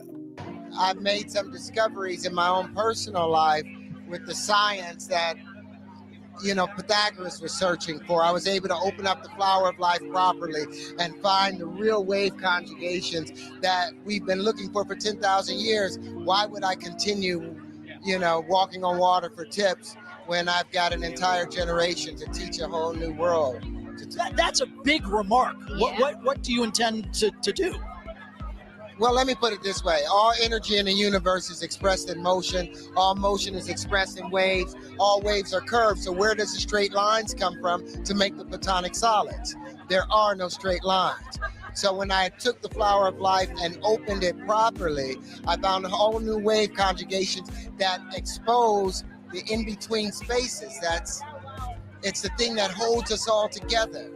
So now you understand my joke about how, that story, he really held it together, because he opened up that flower of life to see the bullshit of what was going on. You understand? So, my Lord Jesus. My Lord. Oh my God. Okay, so there was that clip, and then here was the other clip here. Sometimes YouTube is YouTube, and so here we go. I'll start again. Did you ever have the opportunity where you got invited and you said no to it? Hell yeah. Buffy invited me for weeks, asking me to come and teach him how to, wanted me to be his acting coach for a while. Go there, and he's sitting around just looking.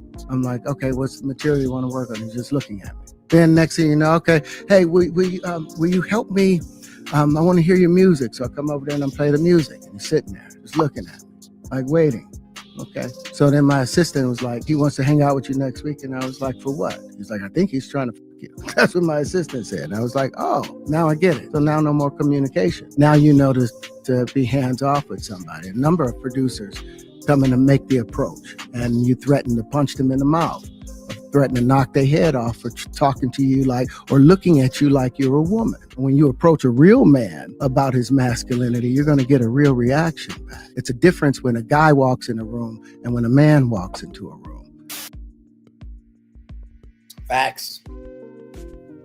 Straight up facts right there. So that is the latest with Terrence Howard there. So I hope you guys were able to enjoy the comedy that you can find in. And believe me, I was laughing about Terrence Howard and the flower of life. Okay, I was not laughing at the fact that Terrence Howard went through that. Like I said, no man, woman, child, and individual should ever be abused sexually, mentally, emotionally, physically, financially, in any other capacity that you can be abused. That should not happen. They're not anywhere. Plainly, I am. And if you are of that behavior, get from the fuck around me. Okay? All right.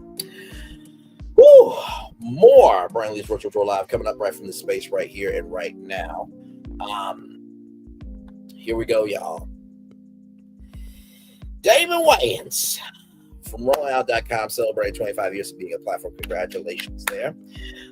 He was on Club Shay Shay, and he told host Shannon Sharp that he once dated the same woman as his nephew. I'm like, good Lord Jesus, man. I mean, let's get into it. Oh, my Lord. Okay, here we go. In a recent episode of Club Shay Shay, hosted by Shannon Sharp, legend Damon Wayans spilled some serious tea that has fans buzzing. In the interview, which aired on April 3rd, 2025, covered a range of topics from the Wayans family dynamics to his thoughts on marriage. However, the most jaw-dropping revelation was his admission that he won't stay the same woman as his nephew. Damon Wayans shares a shocking family secret. During the candid conversation, Wayans recounted a time where he and his nephew were romantically linked to the same woman. While he didn't disclose which nephew it was, he did share that he fell in love with her after his divorce, saying, "I got divorced. I was by myself for 2 years. Then I saw her, and I was like, I'm in love." This revelation certainly raised eyebrows, especially when he described the situation as not being that serious, as his nephew and the woman were not in love.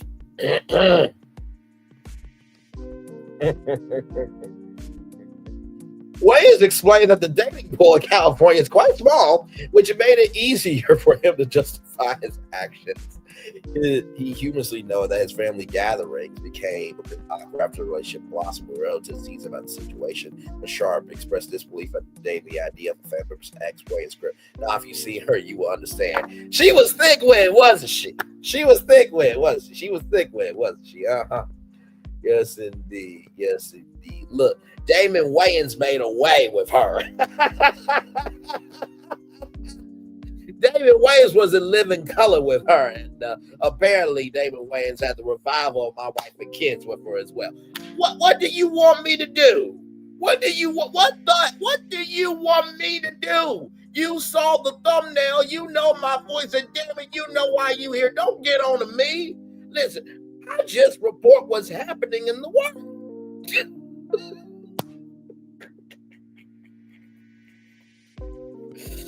Oh, by the way, hopefully Damon Wayans wasn't using that lethal weapon in his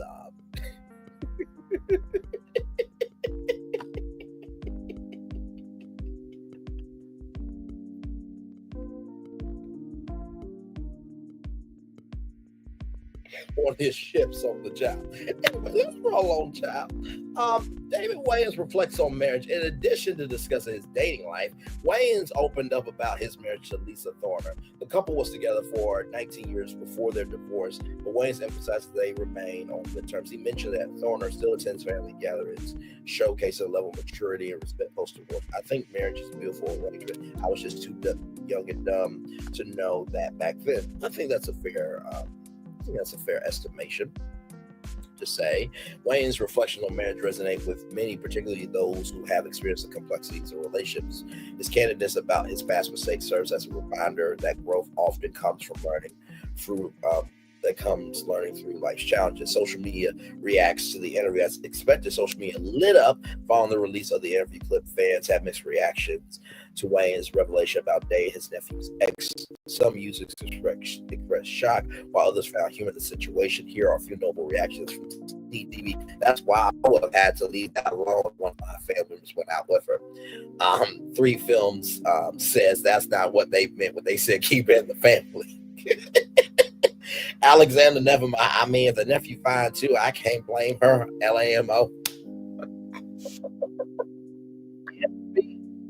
We had family gathering during this time. I know Marlon and Sean went in with laughing emojis. These reactions highlight the blend of shock and humor that often accompany celebrity reactions, especially when they involve family dynamics. Oh, for sure. What did you want me to do, Aries Girl Podcast? Like I said, you saw the thumbnail, you know my voice, and damn it, you know why you here. Like, this is what we do over here, okay? Like I said, I think that it was uncouth, unjustified, and just quite tacky to do that. Now, obviously, I need to know if Shannon Sharp saw a picture of this woman so we can understand if Damon Wayans has the right to do this. And Damon, did you have a nickname for her? Come on, Michelle. Come on.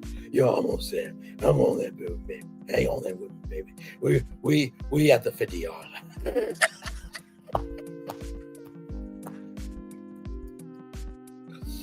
Oh my Lord. So Damon, what did y'all do an open mic set together when y'all were on the stage together?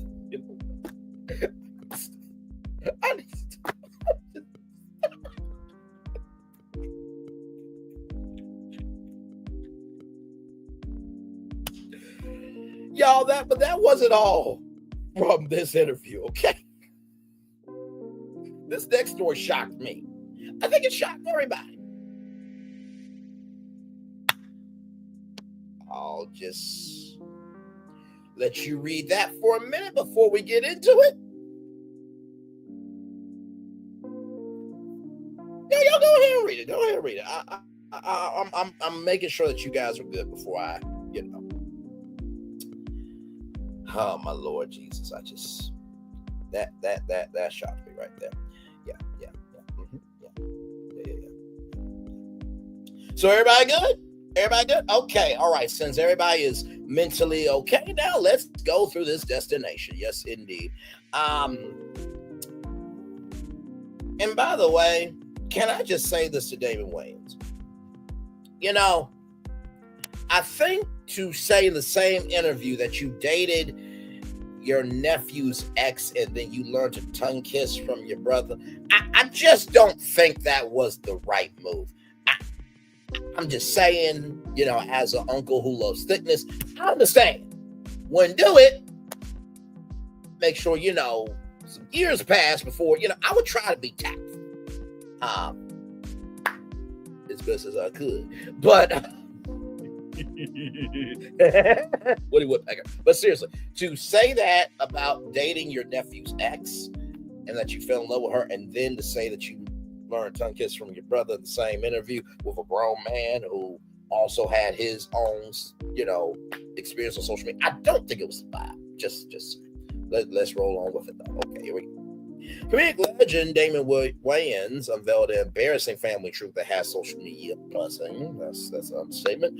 Wayans, arguably the funniest one of the Wayans family comedy dynasty, revealed on Shannon Sharp's Club Shay Shay that he learned to French kiss by performing the act on his brother Marlon. Damon Wayans on his mother's unusual punishment. Wait, what the? Wait, whoa. I'm swearing away. I'm swearing away from this motherfucking bullshit. What the fuck am I hearing? What the fuck? You mean to tell me that this was punishment? What?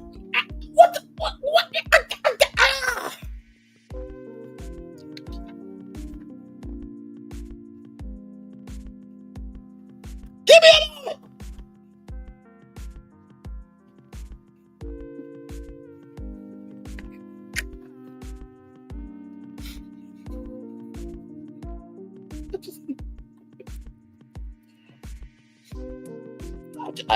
I need this meme. I need this meme, and I just need to just play it, just loop it, because this is how I'm feeling right now.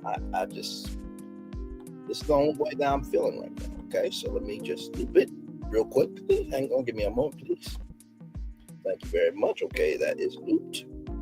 All right, here we go. All right. What? What the fuck? What?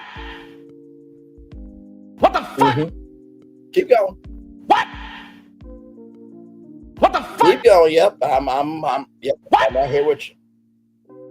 What the fuck? I just. What?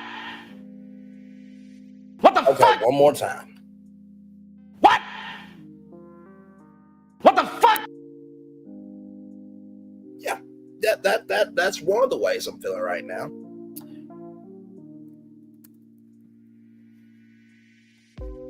There's this one right here. Just gotta play this one. Mm-hmm. Give me a moment. Just need to loop this one too. Okay, here we go. Mm-hmm, yes.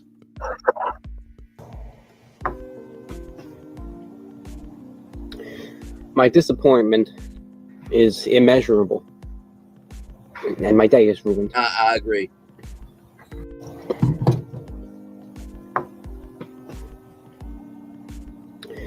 My disappointment is immeasurable, and my day is ruined. Yep.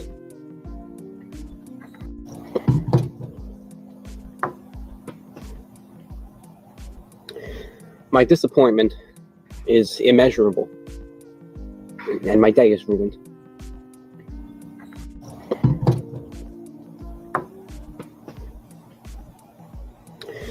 My disappointment is immeasurable. And my day is ruined. I fully agree. And the last emotion I feel that this is the mother's punishment, okay? Tyrese, finish out. Don't take my baby. I'm at $13,000 a month. What more do you want from me? Oh my God. I can't. Don't take my baby. I'm at $13,000 a month. What more do you want from me? Oh my God. Don't take my baby. I'm at $13,000 a month. What more do you want from me? Oh my God. Don't take my baby. I'm at $13,000 a month. What more do you want from me? So as you can tell, from two white men and a black man, I am feeling many ways about this story. So let's continue, shall we? That act was a part of a very unusual punishment doled out by the Wayans known nonsense about where many of the siblings scuffled in the house. Wayne told the Hall of Fame football player that after he and his siblings would fight, his mother would force them to do something that most folks never heard of. I learned how to tongue kiss with Marlon Wayans. He said, once you kiss your brother in the mouth, you don't want to fight anymore.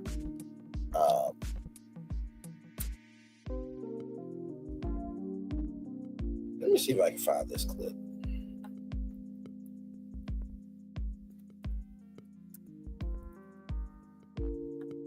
Because I really just cannot.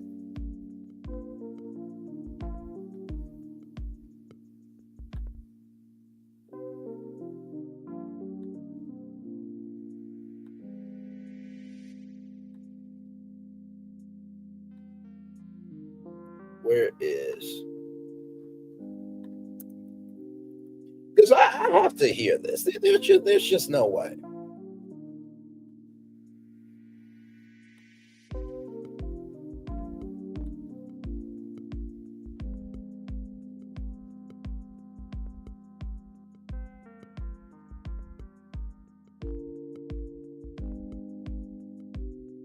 I'm trying to find the clip here because I'm just.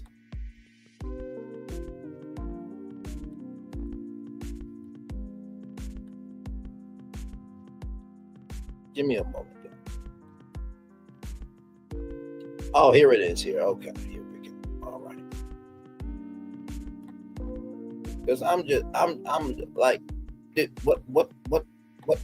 what the fuck?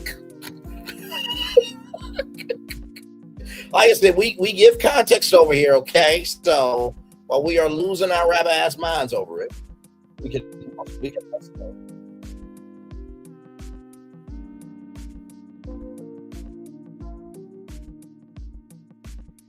Okay, so here is the full clip right here. Okay, here's the full clip right here. We don't make nothing up on this channel to exist. You guys would fight. Your mom would make you guys kiss. Yep, in the mouth. Huh? Mm-hmm. I learned how to tongue kiss with Marlon.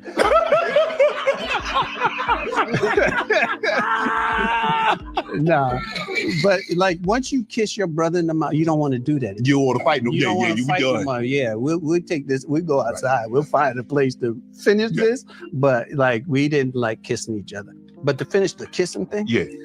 Like to this day, we all kiss. I noticed that. Hello and goodbye. I noticed that. Because you never know what's gonna happen when they walk out the door. Even if I get into an argument and we yelling and screaming, all right, nigga, I see it. And we. I wonder, you know what? Because I noticed it when you guys were on Living Color. Right. And I noticed that. I was like, well, you know, they can't do this all the time. Yeah, all the time. And I saw you guys when you were at the NAA, the Image Awards. Mm-hmm. Have you guys always been that close? Yes. Yeah, we are our best friends. Like the funny thing about being a Wayans is we don't, that Kim is very social. She has a lot of friends. Marlon has a lot of friends. Yeah. I would never have guessed that. But Kim has like old school friends. She's not out and about Hollywood. Yeah. Her friends are from college, she grew up Westland and from the project. Okay. So she has still a lot of those friends. Marlon still has, Omar and Mitchell, and, all his like childhood friends. And my friends are my brothers and their friends. I'm cool with Omar. I'm cool because as long as they love him, they vet him for me. As long as they love him, you cool with him, I'm cool with you. Yeah. I poke jokes, right? But you asked, what did she give us? Love. My mother was the heartbeat of this family. That's what Marlon said. And taught us how to love and how to, even though she sometimes didn't practice what she preached, but how to get past grudges. That's your brother. That is your sister. Yeah, but for the rest of your life, they gonna be your brother and sister. Right. That's what my mother gave us. But what can people take away from the Wayans family, the way you guys interact? What would you like other families to take most away from the way you interact with your family or your family interact with each other? That you never know what could happen or will happen. So all that stuff you hold on to, let it go. I don't always agree with my brothers and sisters. We have our little disagreements. Yep. But for the most part, you never know what tomorrow brings. Right. So don't bring tomorrow today, right? Which is, I wish I could have. I know so many people. I don't understand families that don't get along. You don't talk to your brother? Yeah. You stop talking to your mother? How'd that happen? I don't get that. My mother come kick the door down. She climbing through the window. You don't stop talking to her. But Right. That's not how my family. I just wish that people, the funny thing is like on my set, people are hugging and kissing when they come in and they tell me, we don't do this in my family. Well, you should. Yeah. And they just thank me. I got some wonderful cards thanking me. It's not me. It's my family. Right. It's how just we are. You guys would. I think you can do that, in a way that makes sense. Let's finish this damn article, okay? Because I just can't. The Wayans kept the tradition into adulthood. Wayans elaborate on how this practice was continued to adulthood. To this day, we kiss because you never know what's going to happen when they walk out the door, Wayans said. Damon Wayans reflects on family's seminal impact. Of course, Wayans reminisces on his award-winning career as well as his family's legacy within the comedy and entertainment realms. The accomplishments of Damon, Marlon, Sean, King, Ivory, and Kim Wayans, 4 decades, earned them introduction into the NAACP Image Awards Hall of Fame. Wayans waxed poetically on the family's groundbreaking show Living Color, founded by eldest sibling King and Iron Wayans. Launched the careers of Hollywood heavyweights Jamie Foxx, Jim Carrey, Jennifer Lopez. He broached the topic of how their movies, Mo Money, Scary Movie, I'm Gonna Get You, Sucker, White Chicks Changed the Landscape of Comedy, a movie making Tinseltown. Damon Wayans' admission incited strong reactions, but it was the admission of their mother's unusual form of punishment inside the strongest reactions on social media. One person said these podcasts expose the weirdness of these celebrities. We really did not need to know this. I fully agree, Miss Bishop. I agree that they are affectionate family. Jokes aside, I would never be comfortable and say this. When you get older, you understand how. Kay and his family. Sean's probably the only normal one. Sean is the most suspect.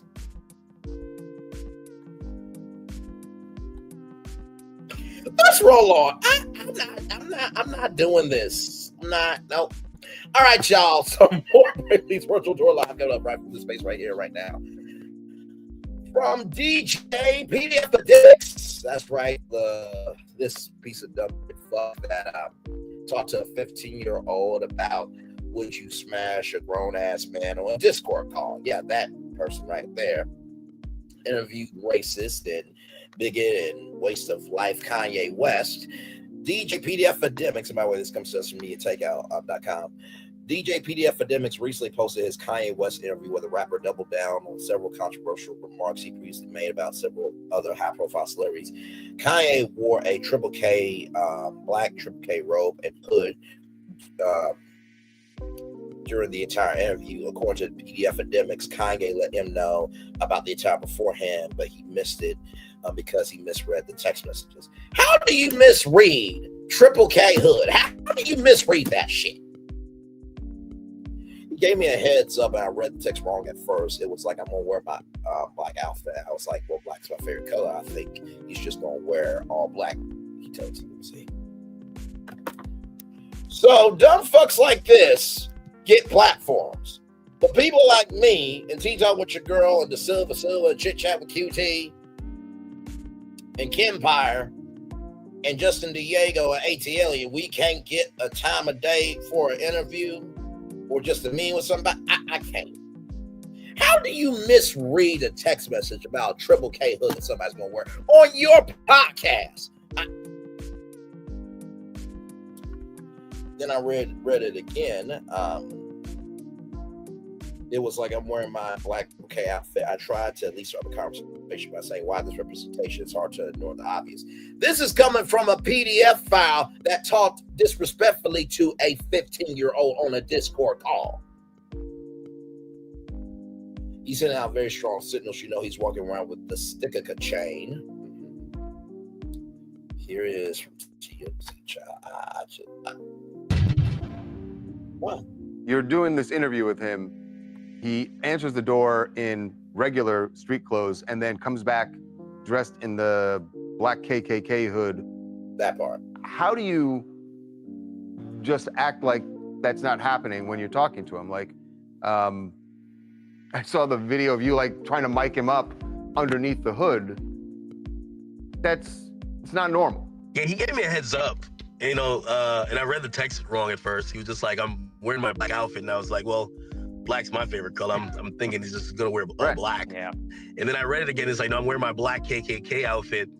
And I mean, you know, I tried to at least start the conversation by saying, why this representation? You're right. It's hard to ignore the obvious. That's the elephant in the room. He's sending very strong symbols that, you know, again, he's walking around with a swastika thing. Yeah. You know what I mean? Having conversations with him on camera and even off camera, even if you disagree, he is making some coherent points. What But I guess the problem is, Zach, will anybody give me a moment hear any of those coherent points when you have swastikas up and down your track list and your album cover is a Ku Klux Klan member hugging the Grand Wizard of the Ku Klux Klan? What kind of hard for people to overlook that stuff, no? And I've had that conversation with him yesterday. If you did see yesterday, I published a series of our text messages, which, by the way, he gave me permission. He says, feel free to post these. And I did ask him this. I said, well, how do you plan to continue in music if, you know, you're going against these people or you're putting out images or whatever that maybe, say, a Live Nation might not want to do business with you, where how are you going to go on a tour without them? How are you, if, let's say, Spotify doesn't want your stuff up there, which they haven't said they don't, but what he told me directly, he said, listen, you know, God instilled him that he'll find a way. And this is why I think he's not trying to go with anything that he supposedly doesn't want to go with. He's like, yo, all these images I want to do, and if anyone can't handle it, I'll figure out a way to put it out.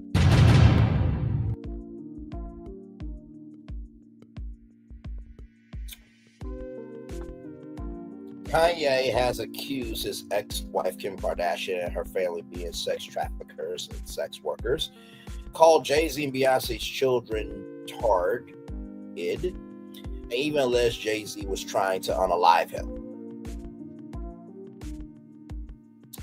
Kanye, after you went for Jay-Z and Beyonce's kids, I have a feeling that he probably feels that way about you, not the other way around. And he would have every right to feel that way.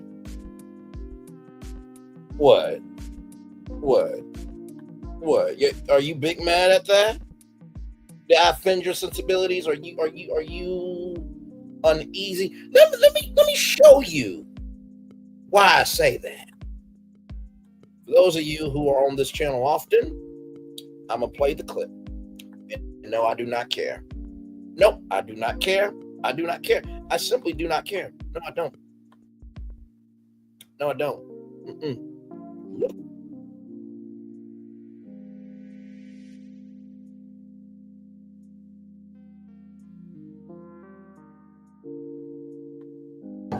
My mom saved my life.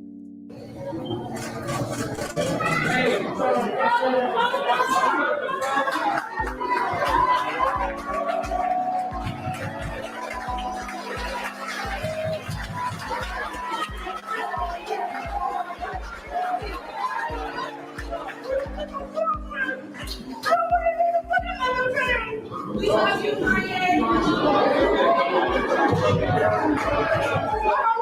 My daughter.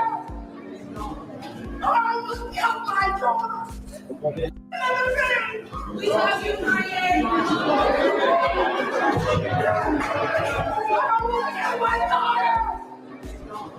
I almost killed my daughter. We love you, Kanye. My daughter. I almost killed my daughter.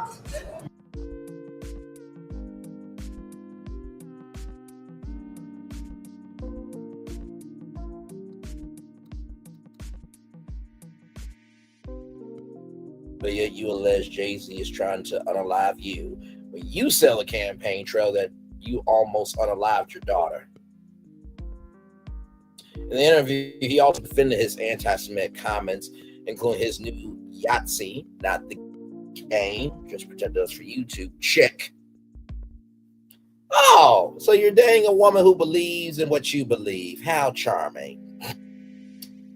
But PDF said Kanye still made some coherent points during their chats. Okay, all right. DJ PDF Epidemics faced his own scandal months back after making explicit inappropriate remarks rather towards a 15-year-old Twitch streamer NewsGuard during a live stream, despite being reminded of the PD Epidemics kept pushing the line, leading to backlash from fans and creators alike. FaZe Clan Playboy Matt called it nasty work. Twitch responded by banning PD Epidemics, who later apologized. Child. No. That's a nice, sorry, I was just saving that for myself anyway. But no, you don't get to do that. You don't get to do that. No, you don't get to do that. You interviewed somebody with a KK hood on, and you said that they made coherent statements during your interview. But that's not all, though. Kanye West has a new album. Kanye West's new album, World War III, RightNews.com, features songs about Diddy, Mustache Man, and Jesus. Kanye West is making headlines once again for rumored new album titled World War III that features a tracklist drawing widespread backlash to the 11 song project shared by DJ PD Epidemics on Twitter. Claims provocative titles like Hell, Mustache Man, Kanye, and Jesus, and Free Diddy. One track, Bianca, is named after Kanye's ex-wife. Bianca's a story, so they have reportedly separated from each other following the string of public controversies. According to Algae Miner, the album's content, particularly the use of Yahtzee, not the game, but just protect us over here, symbolism and references to Mustache Man, has sparked outrage across social media. In the track titled Bianca, Kanye appears to address his fractured relationship with Sister Tory, referencing her emotional distress and desire for distance. Until Bianca's back, I stay up all night, I'm not going to sleep, I really don't know where she's at. He perhaps implying her departure is linked to his recent behavior and inflammatory posts. In addition to the controversy, Kanye appeared in an interview with DJ PD Epidemics wearing a Triple K inspired black hood after initially donning a t-shirt designed by Sean D. Combs, and a pendant shaped like a sticker chain. Kanye claimed the hooded fit was custom made, and he originally planned to wear it in public but feared being hospitalized due to its offensive nature. The fact that you were in fear of being hospitalized should have gave your brain cells enough of a fucking reminder to form a brain not to fucking do it. He also described himself as the closest thing to God on earth. If that's the case, I'm married to Jill Scott. Child, please, I can't do it. In the same interview, it claimed that he further alienated many listeners.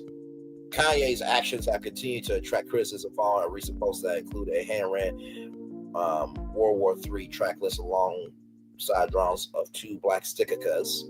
The cover art he shares shows to be coupled in modified triple K robes edges so that the male figure appears to be black. The image is believed to be from a 2015 triple K wet.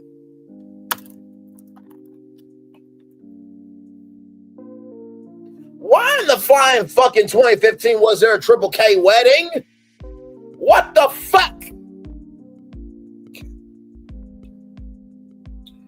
Racism never went away, y'all. It just evolved. My lord.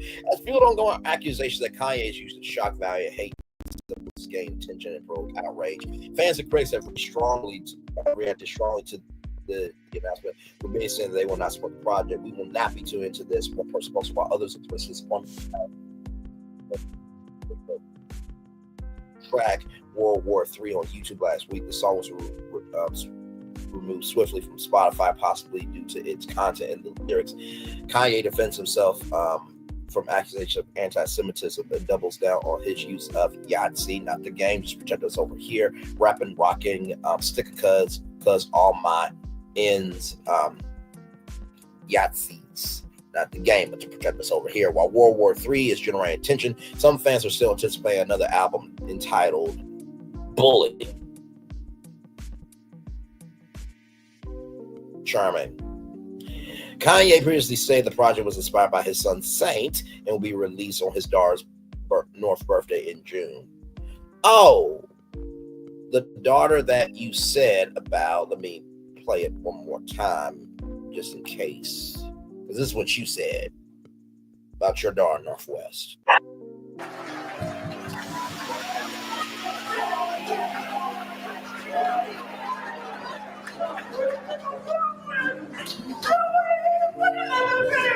We love you, Kanye.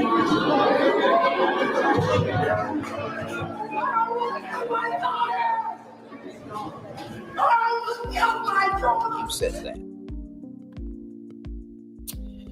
He's already teased multiple versions of Bully online, but with the explosive nature of World War III, it's unclear how or if the two projects will coexist. Whether World War III is ultimately released or shelved remains to be seen, but Kanye's latest moves continue to ignite public debate and criticism. And finally, everybody, here's a clip from Entertainment Tonight. Here we go.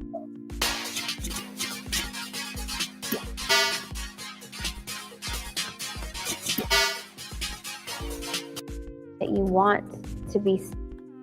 Verse it back. Here we go. I know what I did to make you mad. Bianca, I just want you to come back. Come back to me. Kanye West revealing wife Bianca Censori left him after his hate speech-filled return to social media. She's having a panic attack and she is not liking the way that I tweeted. And that naked Grammy stunt. And I just want to say this before we continue with this clip. Trigger warning to everybody in the chat. Okay, let me.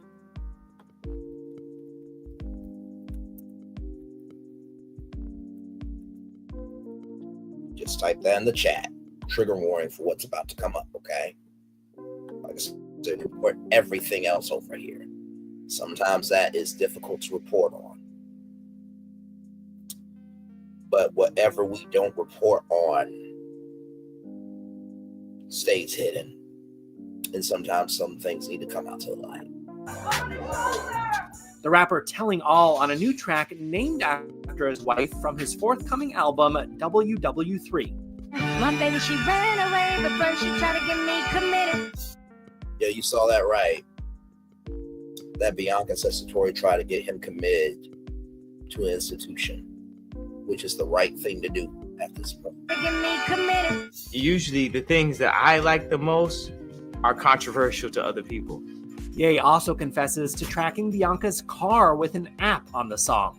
The two have been together since 2022. She worked for his company, Yeezy. They got married the next year after Ye finalized his divorce from Kim Kardashian. I didn't want to have children with this person after the first 2 months of being with her. Now, ACK or PDF academics, let me put some respect on your name. The fact that your motherfucking ass stood there and did this interview, you're guilty by association, motherfucker. You should have said, no, I am not doing this interview with you, and you should not have given a fuck about the fallout. And this piece of dumb fuck, along with that piece of dumb fuck in the Triple K hood, is why we can't get no fucking where. It's idiots like these that hold us back. While intelligent souls like me and like Aries Girl Podcast and others, that's why we can't get nowhere, because of idiots like these two. Let's roll on. But that wasn't God's plan. Earlier this week, he unleashed on his ex in a disturbing interview with DJ Academics. Y'all gonna pull my kids into y'all, whatever the word is, Illuminati system. After those clips of Kanye sporting black Ku Klux Klan garb went viral, DJ Academics dropped this alleged text from the rapper. Me and Ray J need to hit Kim from both sides for that Superstar home video part 2. Only question is who is going to hit first. That is what Kanye West said about his ex-wife.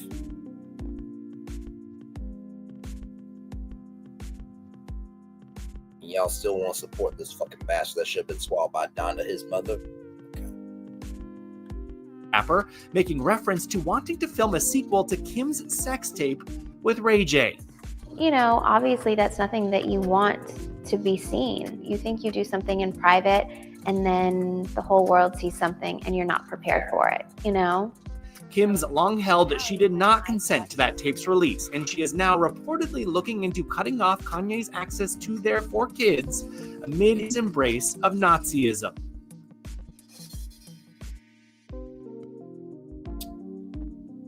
Y'all, what if the lottery was on your phone? With real tickets. All our destinations. I know what you're thinking. Damn, Bray, we started off with a high note. We ended it on Kanye.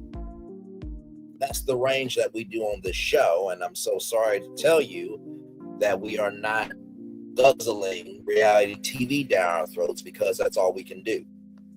There are plenty of channels that do that. No disrespect to them, but life is a little bit bigger than just following what somebody does on television. Whoever we don't confront, we allow.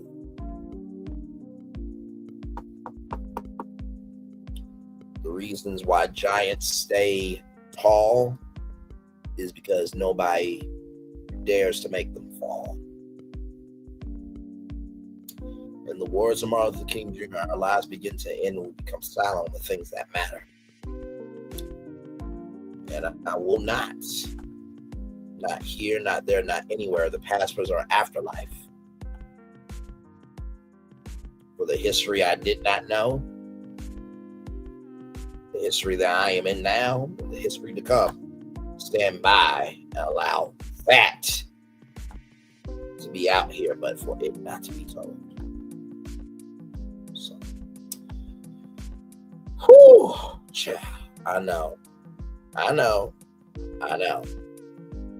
it was a lot. I know it was a lot.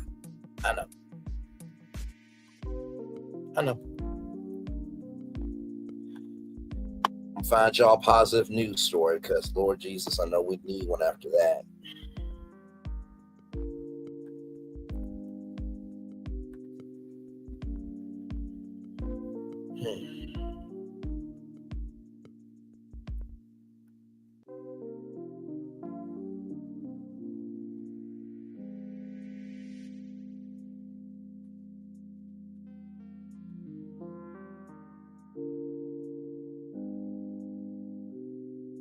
Here's some good news. Everybody, here's some good news here.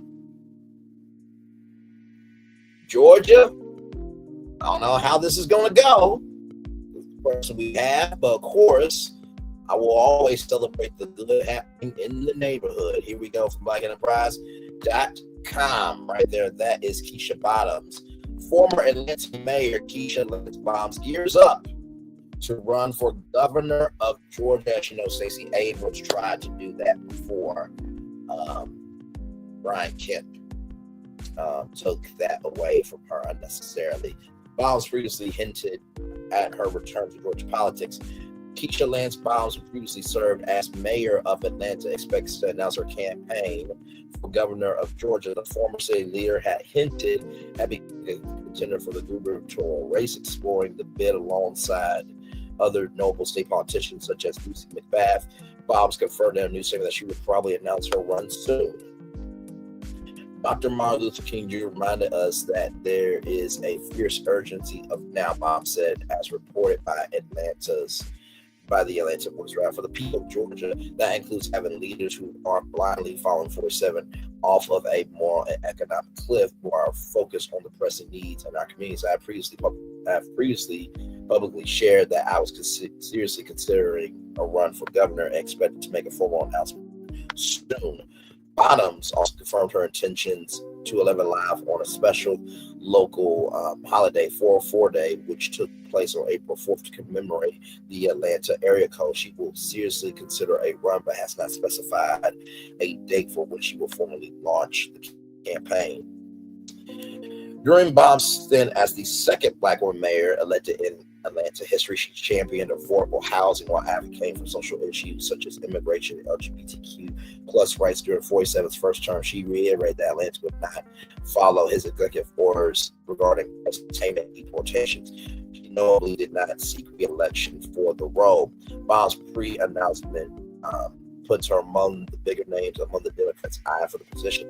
McBath exploratory bid also making her one of the front runners for the Democratic Party. However, she had to bow out because of her potential run due to her husband's cancer treatment. Of course, that is totally understandable, and prayers up to Miss McBath's husband that he is healed, whole, and sanctified, and still.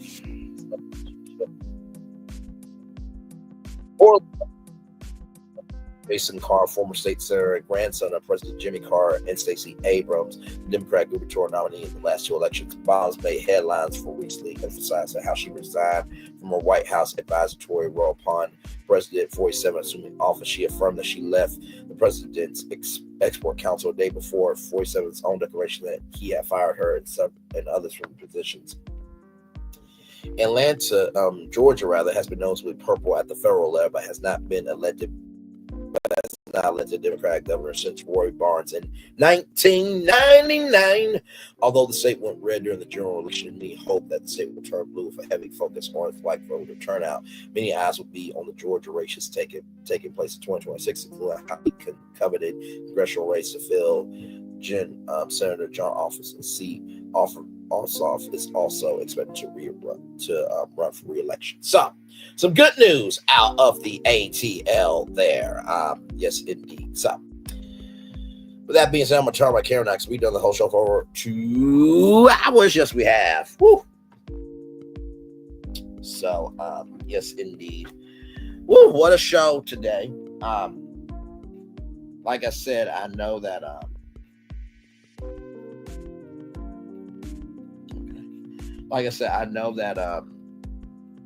this morning's show was not easy to do. Very tight show today. Sometimes the hardest shows to do are the ones that really need to be done. You know what I mean? So, like I said, truly upon the day, I am glad we had the range that we did. With Kanye West, that was inexcusable. That interview with DJ PD Epidemics, and I hope that DJ PD Epidemics gets wrapped for it. Kanye West, your life is over, bro.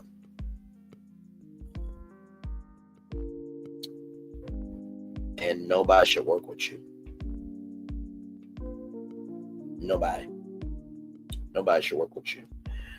When it comes to Damon Wayans, like I said, I think we could have went without knowing that you had tongue kiss your brother. Because my Lord Jesus, and you dang your nephew's ex. Woo, my Lord Jesus, my Lord. What a crazy time that was. Woo. In addition to that, to Pete Hesh, I think the fact that, you know, there is a probe into you is a good thing, because what happened was inexcusable for you to do that to us as people, to release government secrets like that.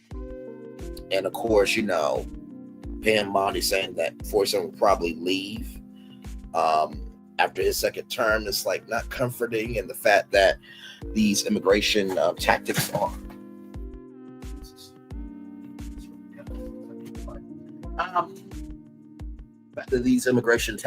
are triggering and distasteful and disgraceful. I'm not surprised by it, because we have a racist as president. I said what I said, meant what I said. So it is what it is. The fact that there are people who don't get it, that this is hurting more than just us, is quite sad. It's quite sad indeed.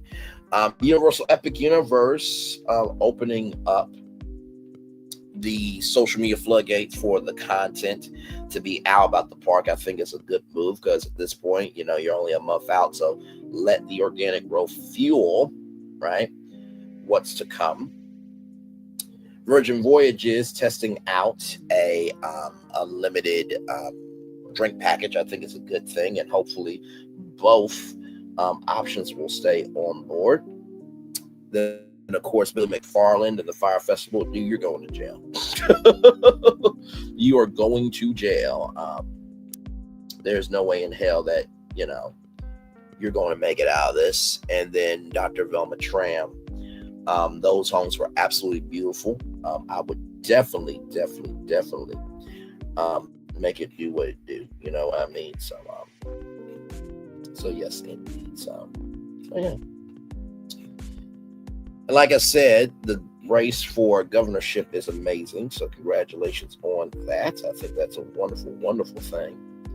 And yeah, I think that's great. So y'all, that is our show. One love, much love, all love. I feel the love is in the right back to you. Like I said, stay tuned tonight for Real Housewives of Atlanta. I am seeing everybody losing their rap ass minds over Kenya Moore. Y'all were the same people that tried to get Brittany at the stake. I just want that to be known. Okay? Just want that to be known. Let me pull up this clip. Thank you so much, my friend. Thank you so much. You know me. We cover everything else over here. I know that the range was triggering from Black excellence to Black disgrace. But what was my commitment to y'all? What is my commitment? What will always be my commitment to y'all? We talk about what the majority of the cultures talk about outside, and we talk about what the minority of the culture is talking about inside, and we report on everything that is being talked about from both sides in the middle. I just want to bring up this clip real quick, because I do believe I said something to this. I said that you guys will be tuning in next week to see how this goes, and that all this selective outrage was bullshit. And I said a clip. I said it in a clip, rather. So let me pull up that clip, because I definitely want it to be said.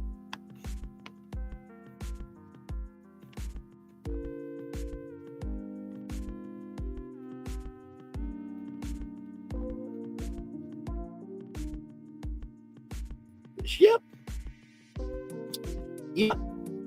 Bray was right, and y'all were just wrong. And I did say in that description box, y'all can hashtag suck it. Yep, I sure did. Y'all ain't gonna do shit about it. So let me get that clip up, because I really do want to bring that clip up.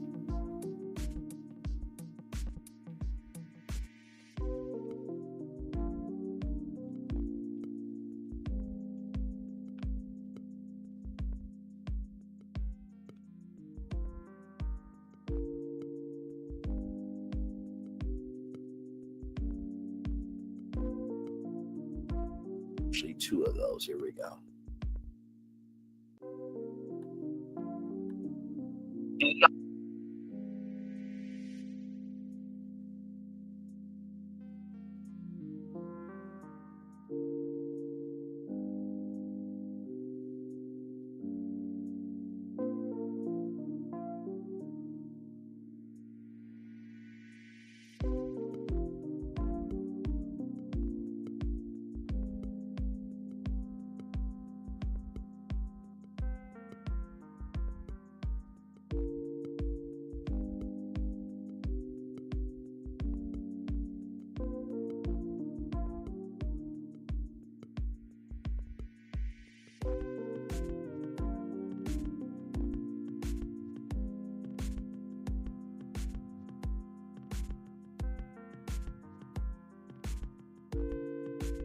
So, I said that last week, and now everybody's upset about it.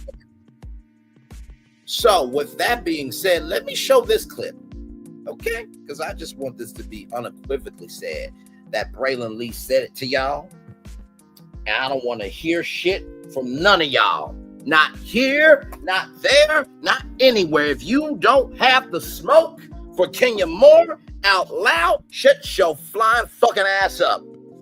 Because last week y'all were big mad about Brittany, but oh my lord, how the tables turned just so y'all can have some fucking content to exist on YouTube. Let me play this clip.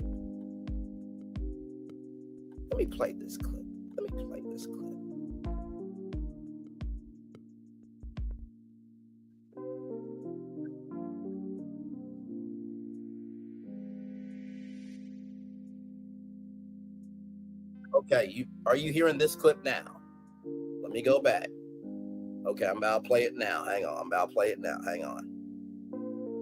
Here we go.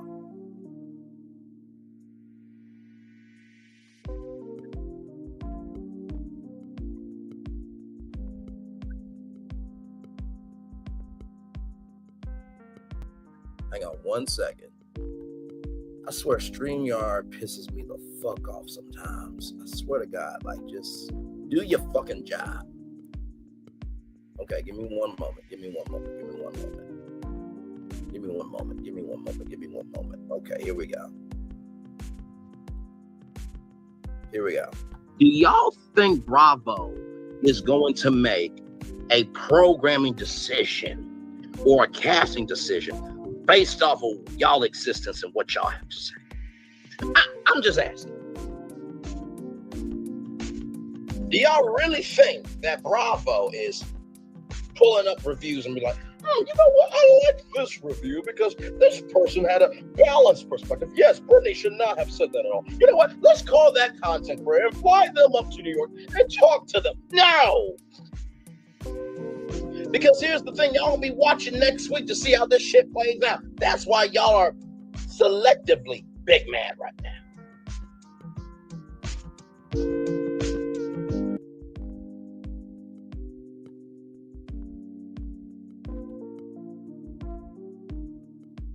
Did I lie? Did I motherfucking lie?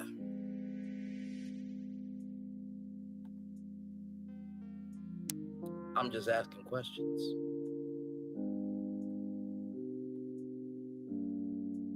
Here we go.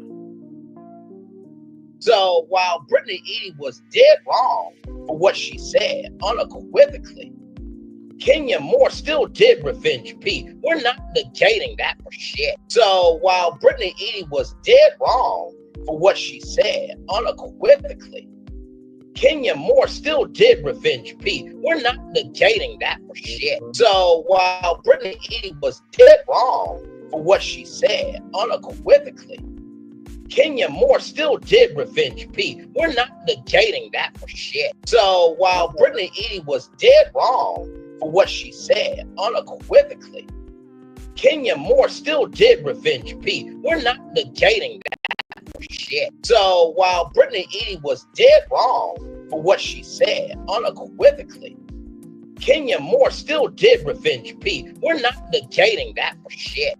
So I want to bring up this clip from Oprah. This is from Greenleaf. You know the scene, you know the scene. I'm going to stop sharing so that way we can hear it here. Because this is how all of y'all were last week with Brittany. Okay? Bray was right.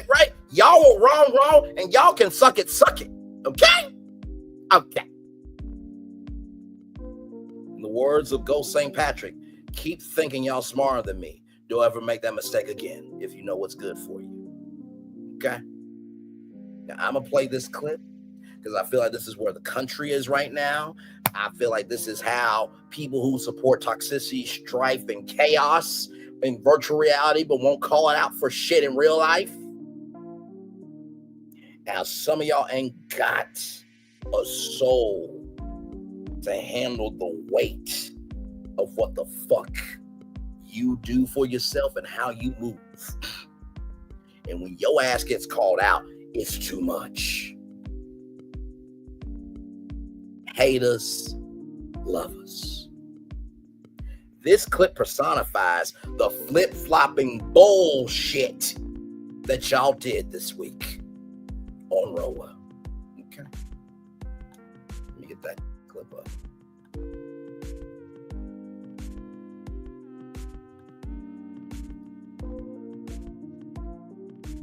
Here we go. Y'all enjoy. You tell me, you childless whore. What do you know about mothering? You don't know a thing about motherhood. Who are you to take me to task like this? Who are you? Why didn't you say something? Why didn't you say anything? Why didn't you take your daughter to the police when Grace told you 20 years ago? Why didn't you? I'll tell you why. Because you're like everybody else. You don't want to believe it's your brother, your father, your son could do such a thing. So they looked the other way, and that's exactly what you did. You looked the other way. You're no different than anybody else. I'm gonna let that play 2 more times. You tell me, y'all got it. Childless whore. Y'all got it. What do you know about mothering? You don't know a thing about motherhood. Who are you to take me to task like this? Who are you? Why didn't you say something? Why didn't you say anything? Why didn't you take your daughter to the police when Grace told you 20 years ago? Why didn't you? I'll tell you why. Because you're like everybody else. You don't want to believe it's your brother, your father, your son could do such a thing. So they looked the other way, and that's exactly what you did. You looked the other way. You're no different than anybody else. You tell me, you childless whore. What do you know about mothering? You don't know a thing about motherhood. Who are you to take me to task like this? Who are you? Why didn't you say something? Why didn't you say anything? Why didn't you take your daughter to the police when Grace told you 20 years ago? Why didn't you? I'll tell you why. Because you're like everybody else. You don't want to believe it's your brother, your father, your son could do such a thing. So they looked the other way, and that's exactly what you did. You looked the other way. You're no different than anybody else.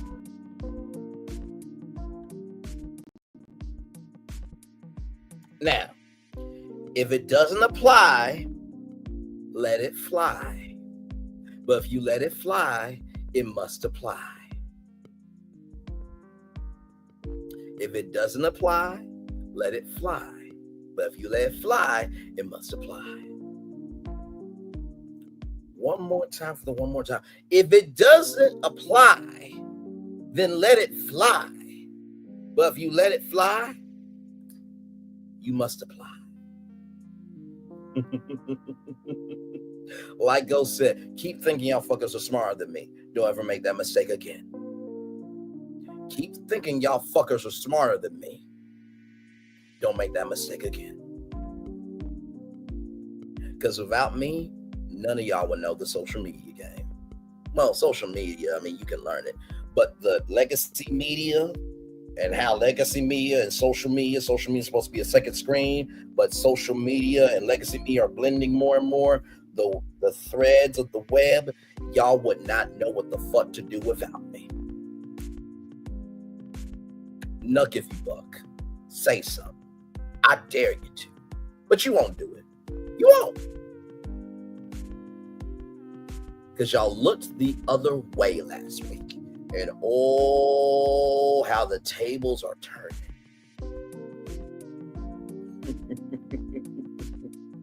Y'all go ahead and keep twirling on your bullshit. One love, much love, all love. I feel the love and send it right back to you. I'll see y'all later tonight for Roa. We got a lot to talk about. Bye, y'all. Love you. Peace.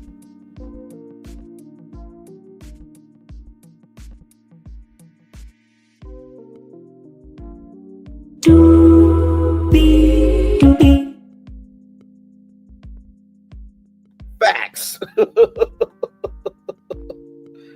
I meant to play this one. Bye, y'all.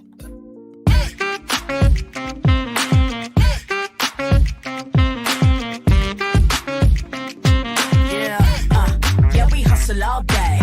Yeah, we're working, let me play.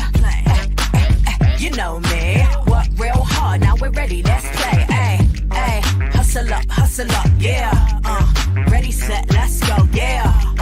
Hustle up, yeah. Ready, set, let's go. Turn it up, turn it up, turn it up, turn it up a little louder. Now get low, come on, yeah, drop it to the floor. Turn it up, turn it up, turn it up, turn it up a little louder.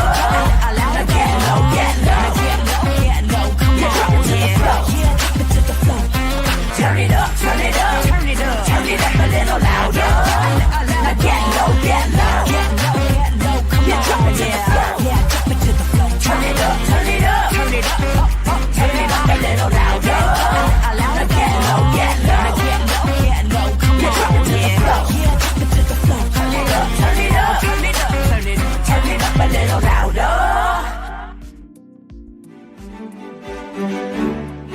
Introducing a water theme park like no other. Universal's Volcano Bay. A relaxing tropical oasis where every carefree moment is inspired by the belief that water is life and life is joy. This is where you'll make the most of every splash, every scream, every breathtaking thrill. Welcome to a new kind of vacation paradise. Welcome to Universal's Volcano Bay, the third amazing theme park at Universal Orlando Resort. Each of you are in a relationship with somebody you have never met before. We have been chit-chatting for about 5 months. We have been together for 4.5 years now. I'm gonna go meet my man. I'm just hoping that he likes me in real life. I've been keeping something from you.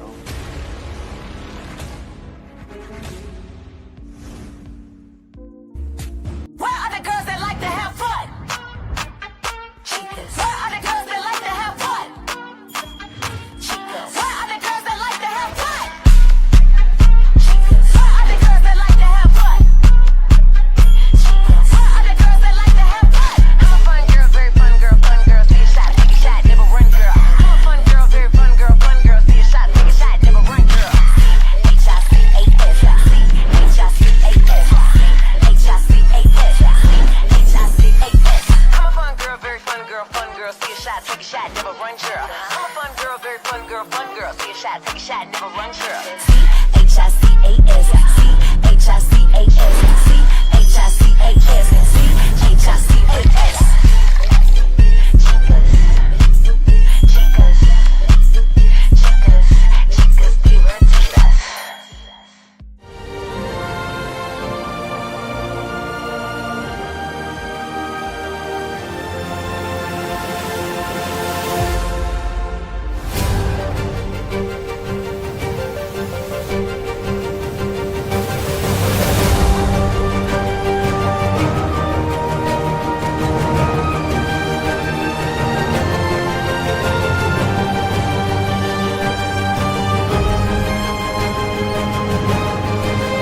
Prepare for a journey